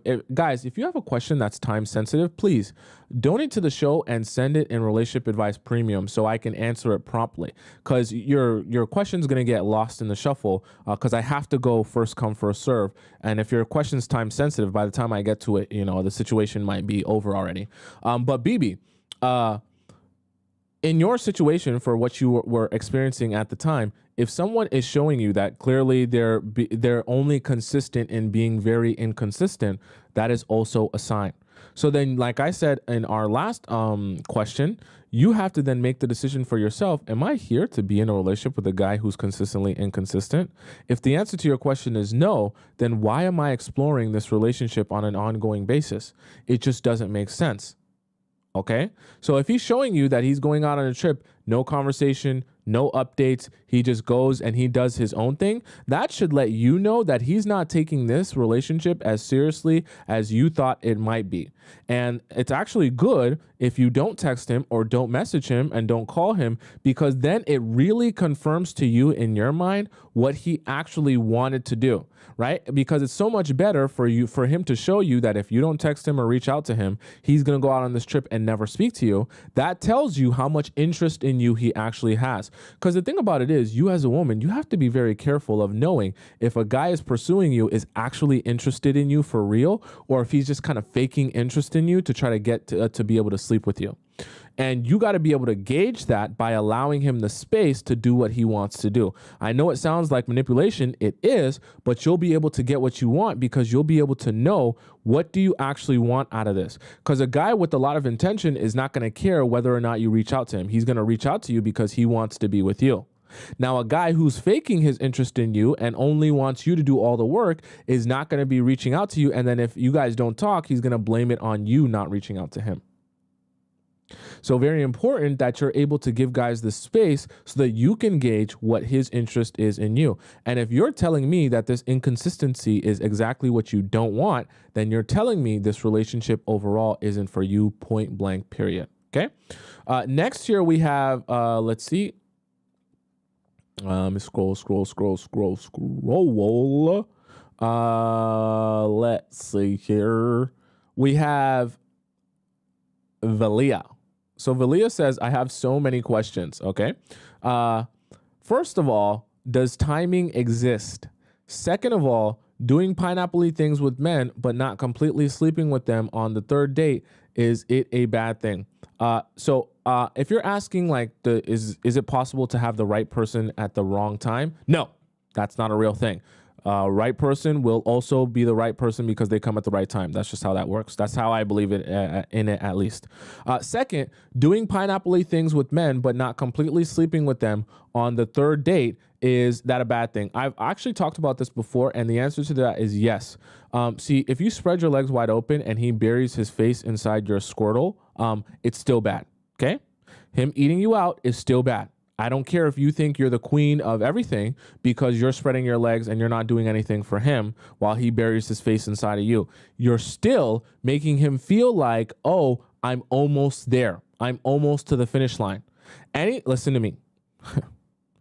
Anytime you're taking off your pants or your shirt, or he's taking off his pants or his shirt, it's a bad thing. Okay? Don't be doing it. Wear your tightest pair of jeans and tighten your belt so tight you can't even get it off so that you're not tempted to take your pants off. The worst thing you can possibly do is take your pants off. Now, even worse than that is him taking his pants off. Everyone's pants should stay on.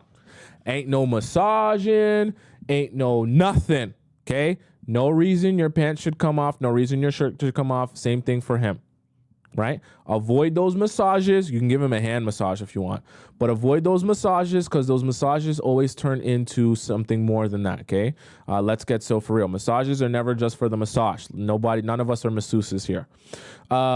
So you then go on to say, also, I have a really difficult time connecting with men, so I feel like they like me less. Lastly, many women that pursue a man end up with them in healthy relationships. I've seen it so many times. What does that mean? Okay, so this first question here, the best way to connect with people is not to talk about yourself, is to get good at asking questions and making people feel like you're interested and fascinated with them. I actually have a whole show on that, how to ask good dating questions to ask, how to enchant a man, and what you should do on a first date. Please go watch all of those shows they're in the live section. So they're 2-hour shows where I break those down in detail, and you can get the direct answers to that. And I'll say overall, the best way is to ask them questions and get to know more about them. That's how people feel the closest to you, not by hearing you talk about yourself. That's just how it is. So then you say, lastly, a woman that pursue men end up with men in healthy relationships. I've seen that so many times. What does that mean? That means that they have a princess on their hands. Some people do come into the chat and they say, Tomisin, I want to be this. There was like the other day, I think it was this week, someone came in the chat and they said, Tomisin, I want to be the breadwinner in my relationship. I want to be the head. There is no man that's going to lead me. I'm going to lead my relationship and do. Okay, that's perfectly fine. I'm not here to tell you the difference between right or wrong or what type of relationship you should have. If you want to be the breadwinner, if you want to be the head, if you want to be the leader, you can do that. If you want to be the masculine energy, you can do that. You'll have a princess on your hands. You'll have a feminine man that you'll have to take care of, that you'll have to pay the bills for. You'll probably have to work overtime shifts because he'll be at home playing video games and on the couch eating potato chips. Perfectly fine with me. Doesn't bother me if that's how you want to live your life and that's what you think happiness is for you. So the women that works for, when they pursue their man the entire time, they end up being the masculine energy, and they're the ones that's going to have to plan the dates. They're the one that's going to have to schedule the relationship and keep track of things and make sure that their man is taken care of. Usually those women don't have a lot of emotional space to like be emotional because all of that emotional space is left for their man. So if you know that you're someone you like to be treated like a princess and you like to be taken care of, you probably shouldn't concern yourself with the women who are building relationships by pursuing their man. Okay. You probably should be more focused on the traditional sense of how people pursue, how people go about relationships. If you want princess treatment. Okay. and you want to be a feminine woman in your femininity. If you don't care about that, you don't care about princess treatment, you want to be the man, you want to be hardcore, you want you to be the head of the household, go ahead, follow what those women do. But I probably can't teach you how to attract more feminine men. I don't think I could really be a service to you that way. So I hope that those two things answered your questions there, okay? Next we have here, let's see. Gotta scroll. Okay, so we have do not enter. The do not enter says toxic decisions, okay? So let's see what happened with do not enter. I am 42 and he is 36, and I have made many mistakes during my connection with this guy. To start, we met on a dating site. Not good. We had a few public dates. Then we started chilling at my place. I did discuss that I was not having pineapples with a relationship, without a relationship, I think you meant to say. He did respect it, but we could still cuddle and make out. This is what I call a gateway drug, okay? Because yes, making out in theory is not wrong, cuddling is not wrong, but see, if you're someone that's either touch deprived, or you're someone that just gets really lubricated when you get hands on your body, or someone's a really good kisser, probably not the best idea for you, okay? Because it's going to trigger you. And when you're in that state emotionally, it's going to make it a lot harder to stand on business and to be about what you said you're about, okay? We're all human beings. We all get emotional and we all find it hard to control our emotions. So don't even put yourself in that position if you know you're someone that can really fall victim to that. If you're someone that loves kissing, probably not a good idea for you to be making out with someone in the sense that they might be a really good kisser and turn you on a lot. If you're someone that loves hands on your body and cuddling and feeling close to someone that gets you all fired up and horned up, probably don't do that, because you're going to be in a very weak position when you start feeling all of those feelings and emotions, okay? It's the same reason why I say go into the link in my description or the link in my bio on TikTok and go and get you the Tracy's Dog sucking vibe. Rub one out or suck one out, right? Or penetrate yourself one out, depending on the type of girl you are, before you go into a date, okay? And I know it sounds silly, but like, you want to be of a level mind and not be thinking to yourself, oh my God, my stuff's so lubricated, and oh my God, there's so much blood flow. Like, you want to be able to think a little bit straighter, okay? It's not going to solve all your problems, but getting one out, especially if you're like really, you can easily get horned up and get triggered really easily. It's a good way to at least get a couple out, right? A couple out, and not be so intense on this date, right? Especially if things start going left. Then we decided to date and started pineapples. A month in, he was still on the dating app. So once again, now you've slept with him. You haven't really established what you're supposed to be doing here. Now you slept with the guy who's actually on dating apps still. So now you've lost your leverage. So how are you supposed to say, hey, I don't want you on a dating app, or I'm not going to date a guy who's on a dating app, or be with a guy who's still on dating apps? You can't now. You've already slept with them. So now he's going to say, cool, I don't care. I'm going to keep being on the dating apps. Now you've wasted a body. So I created a fake page. Okay, okay. Once you say created a fake page, we're in doing too much territory.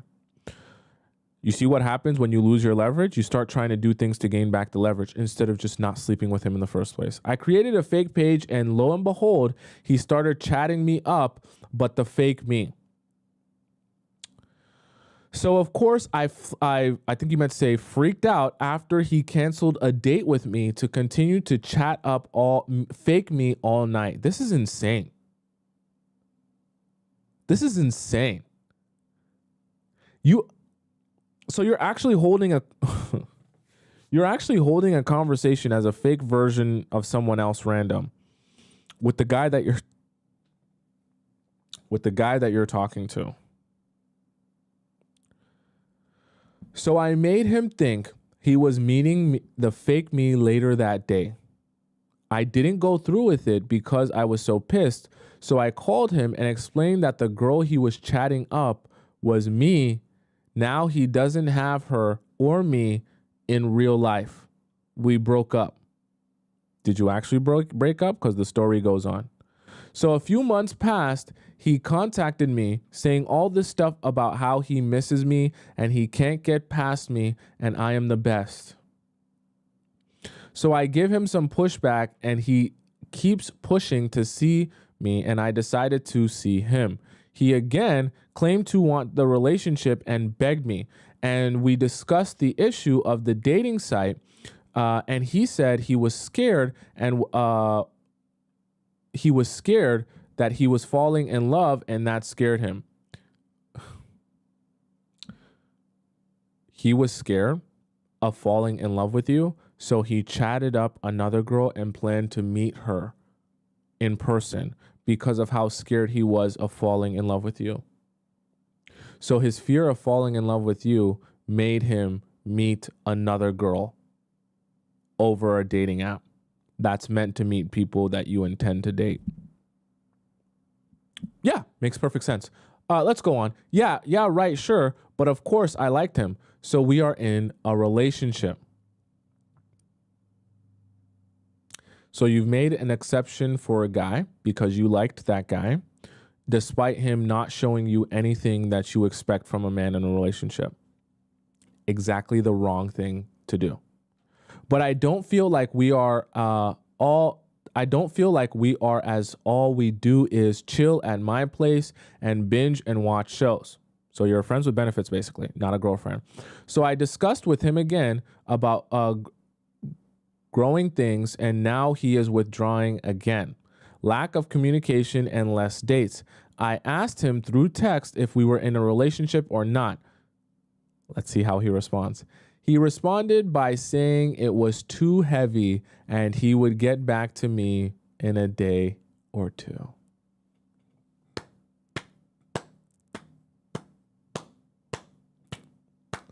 Congratulations.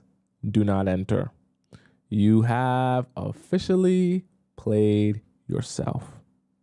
You making fake profiles, sending fake messages, fake meetups, talking to this guy, asking him this, making exceptions, only to realize everything that you've done for him and in this relationship and to try to make this work is all for nothing.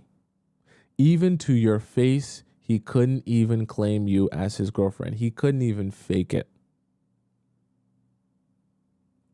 I said, okay, and he never responded back. Look at how desperate you look. Look at how desperate you look. You didn't say, oh, when he said that, I immediately never responded to him again. You responded with okay, as if like, yeah, I'll deal with whatever you give me. And he made the decision for himself. You're so useless to me. I could care so little about what you think or feel. I'm not even going to bother trying to comfort you or explain myself to you. That's how little he thinks of you, like less than a joke. So I then text him, wow, look at this. You asked him, do you think of me as a girlfriend? He basically said no. Didn't even bother saying anything to you after you responded to him. And now you're double texting him after asking him if he wants to be your boyfriend or he wants, to actually date you. Look at how desperate you look.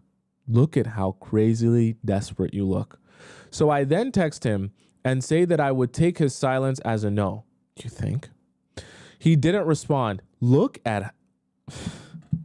I gotta take a stretch, man. I'll highlight this for you guys so that you can see it. I need to take a stretch, okay?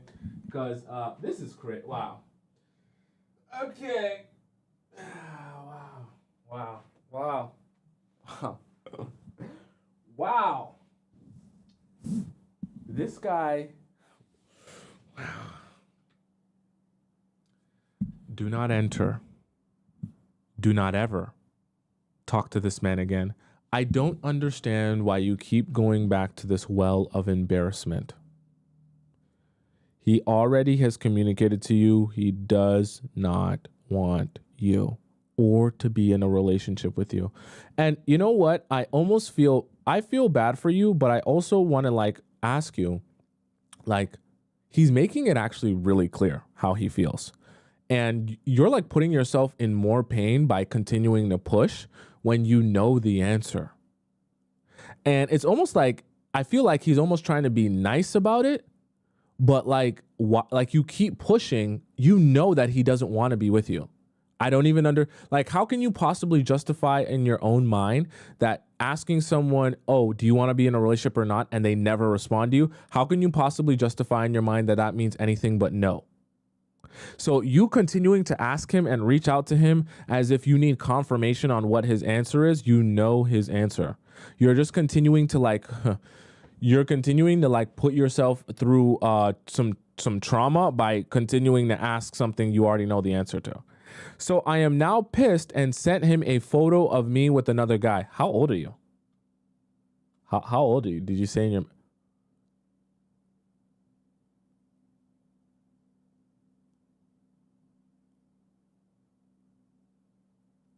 Let's just let's return to the message here. So I am now pissed and I sent him a photo of me with another guy.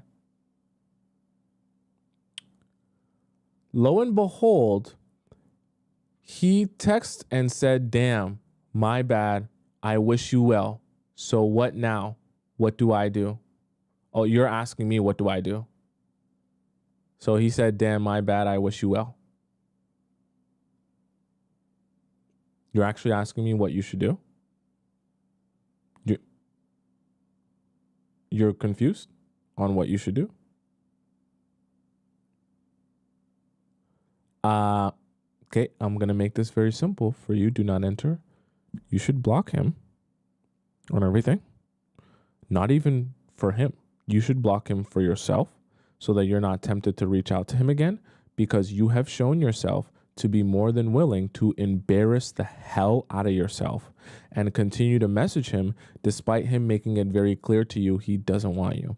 I'm not trying to be mean to you, do not enter, but like, I need to be the one person in your life that will tell you the truth, because this guy just seems to not be able to do that for you. And I think what you're looking for is for him to like slap you in the face and tell you he thinks you're a joke and he will never ever make you his girlfriend. It's almost like that's the response you're looking for to actually get it through your head that it's done. I'm going to be the person for you that does that. So I'm going to be the person that splashes you with cold water and slaps you in the face and tells you he wants nothing to do with you. He doesn't care about you. He doesn't want to be your boyfriend. He doesn't want you to be his girlfriend. He doesn't want to build a relationship with you. The most he possibly wants to do is jackrabbit himself inside of you for 90 seconds or less.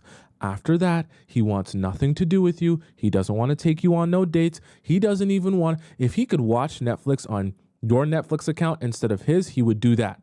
That way he doesn't have to spend even a little bit of money on you. Okay?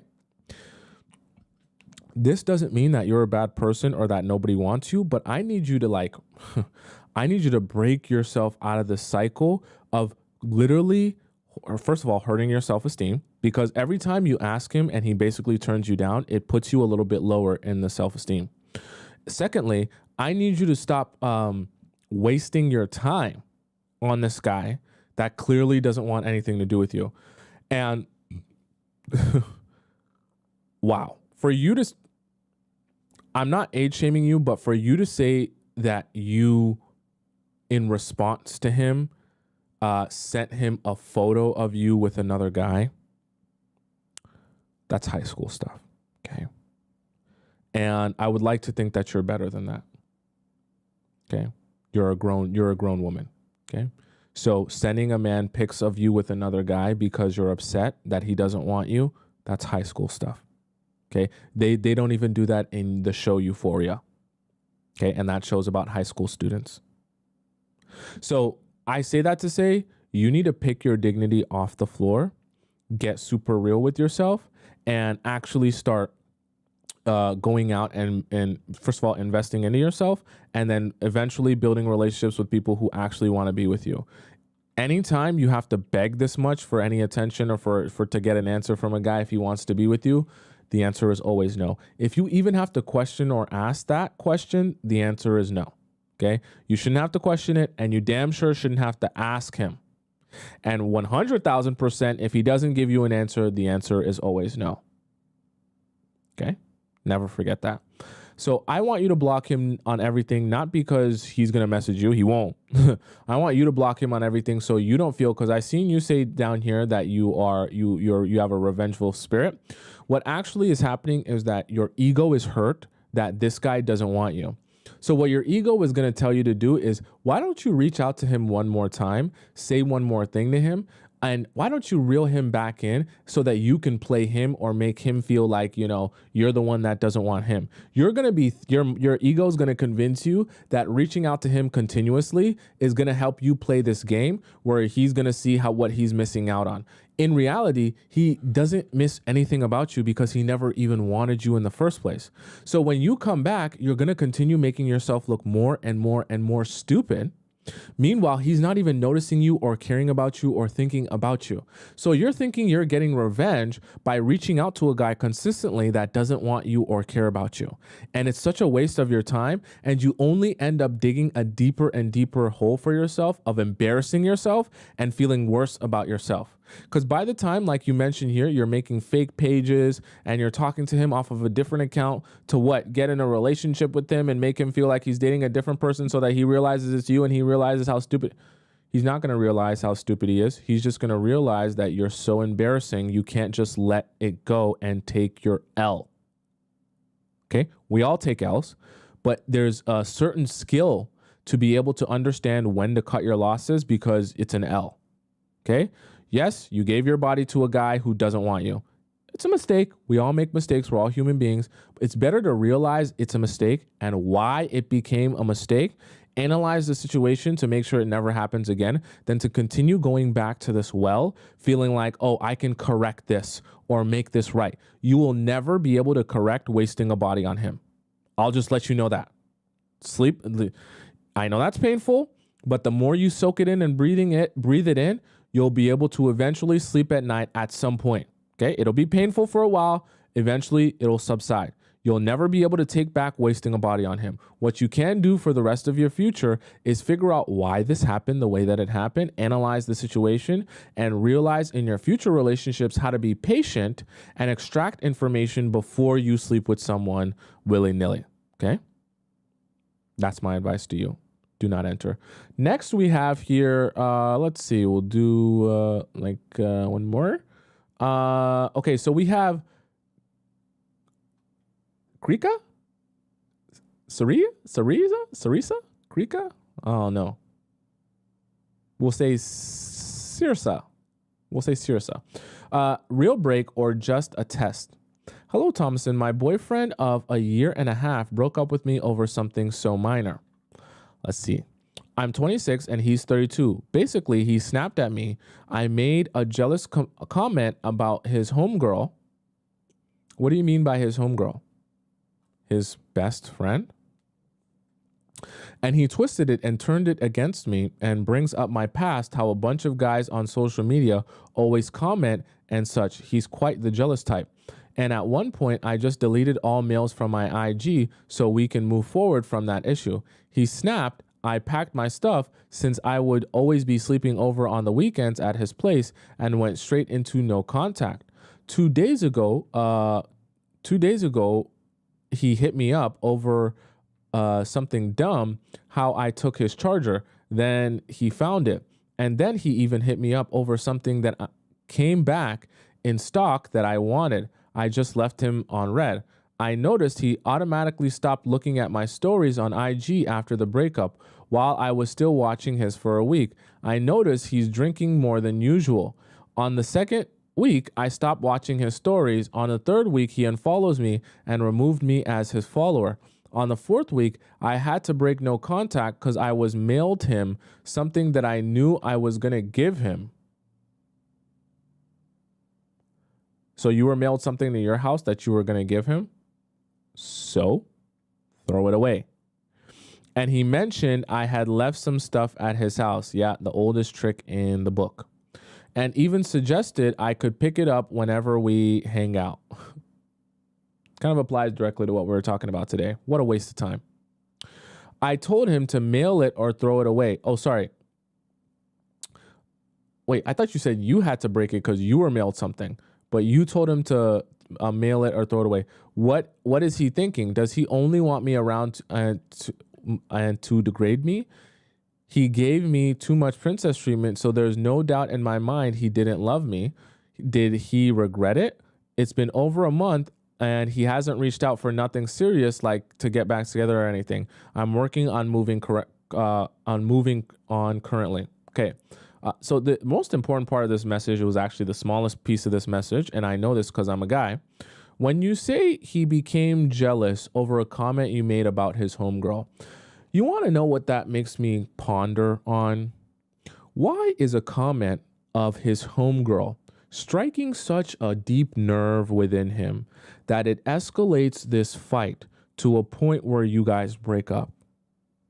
I understand, sometimes you might not like his friends, and sometimes some of his friends might do or say things that you don't like, or you don't like the way they carry themselves or they go about stuff. But it is quite curious to me, and I don't want to jump to any assumptions. It is quite curious to me how a simple comment of one of his homegirls could be that triggering to him if it's just one of his homegirls. And it makes me question, how much of a homegirl is she actually? Because I feel like someone would only get that offended if you said something negative about someone they cared about deeply. Not that you shouldn't care about your friends deeply, but it would strike a nerve when you really, really have some strong feelings about someone, right? The same way if you were dating someone and I were to start talking a whole bunch of ish about that person to you, you'd be like, whoa, whoa, whoa, whoa, that's a person I care about and I love.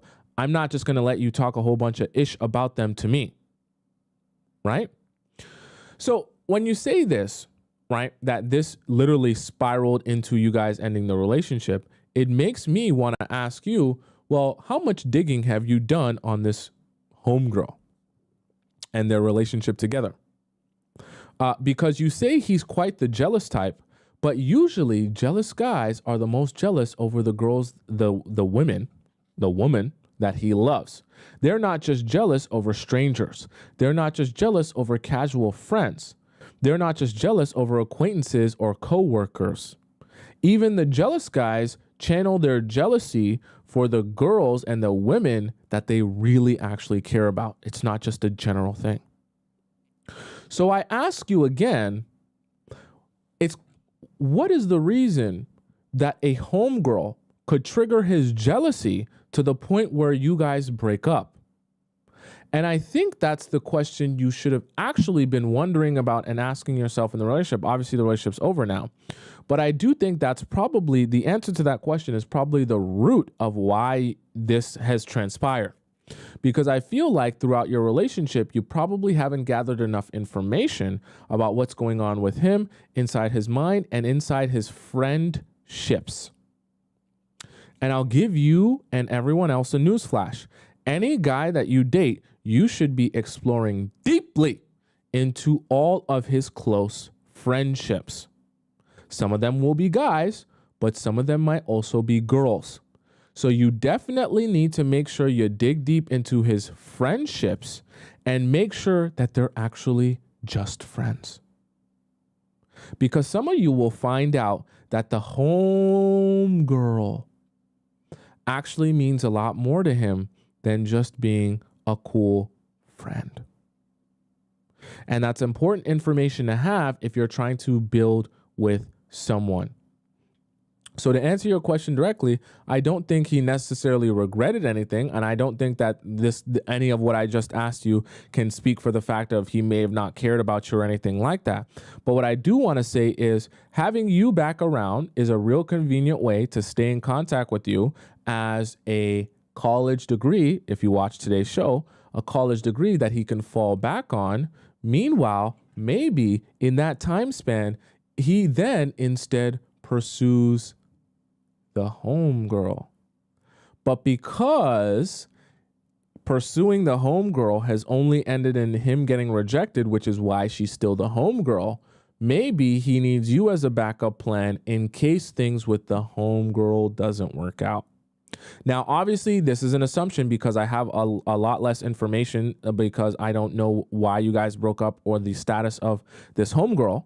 But I will say that definitely is a possibility, and it quite is a curious situation that homegirl could have such an effect on him that it could end your relationship.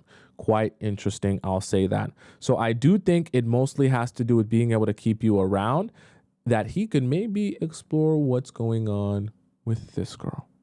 Okay, so that's the show for today. I hope you guys got some value out of that. If you had a question for me and I didn't answer your question on today's show, don't worry. I will answer your question on next future shows. I answer questions every single day. And I seen someone send their question into Relationship Advice Premium. Don't worry, you'll be first in line getting your question answered on tomorrow's show. Don't you worry, all right? And for those of you who want your question answered ASAP as well, don't feel free to donate to the show. You just got to go into the link in my bio on TikTok or go into the pinned comment or link in the description if you're on YouTube. You donate to the show for Relationship Advice Premium. You put the title of your Discord username and then the title of your question, and then I can verify that on my end, and then I will answer your question live on the show. At VIP, you'll get to skip the line. Now, if you don't care about skipping the line, you can ask your question in Relationship Advice free section, but it probably take me about like a month to get to your question because there's hundreds in there. Okay. So for those of you who want to follow me on Instagram, my Instagram is right above my head on the top left corner of the screen there. If you're on TikTok, you can see it up there, Tomisin_Atub. It's on the bottom right of the screen there. If you're on YouTube as well, you can follow me on Instagram and see everything I'm doing on a daily basis and get a little bit more personal with me. For those of you who are on TikTok, and you didn't get a chance to watch parts of the show, or you came late and you want to rewind it, the entire live stream is available on my YouTube page. It's just my name on the top right side of the screen. You type in my name on YouTube, you go into the live section, you'll be able to see this live stream along with all the other live streams from the past. And the best part is you'll have the YouTube and the TikTok live chat embedded in the video, so you'll never miss any context about anything that we were talking or discussing in the show today. Okay. Now, I'm here every weekday, Monday to Friday at 4 p.m. Eastern Standard Time. So you got to figure out what time that is in your time zone. So I will be here tomorrow at exactly 4 p.m. Eastern Standard Time. All right. So you got to figure out what time that is for you. So if you want to catch me on time. All right. Until then. Oh, I wanted to acknowledge this as well. Trini sent in a $5 donation. She said, please send your love to my friend Tanya. She needs a big hug and lots of love from everyone. Love you, Tanya, and you get a big hug from me. Please listen every day. It'll be like a big hug all the time, okay? For those of you, I will see you tomorrow that are going to be here on time. I'll see you tomorrow at 4 p.m. Eastern Time. Until then, goodbye, au revoir, hasta la vista, adios, bon voyage, and I will see you tomorrow at 4 p.m. Eastern Standard Time. I love you so much.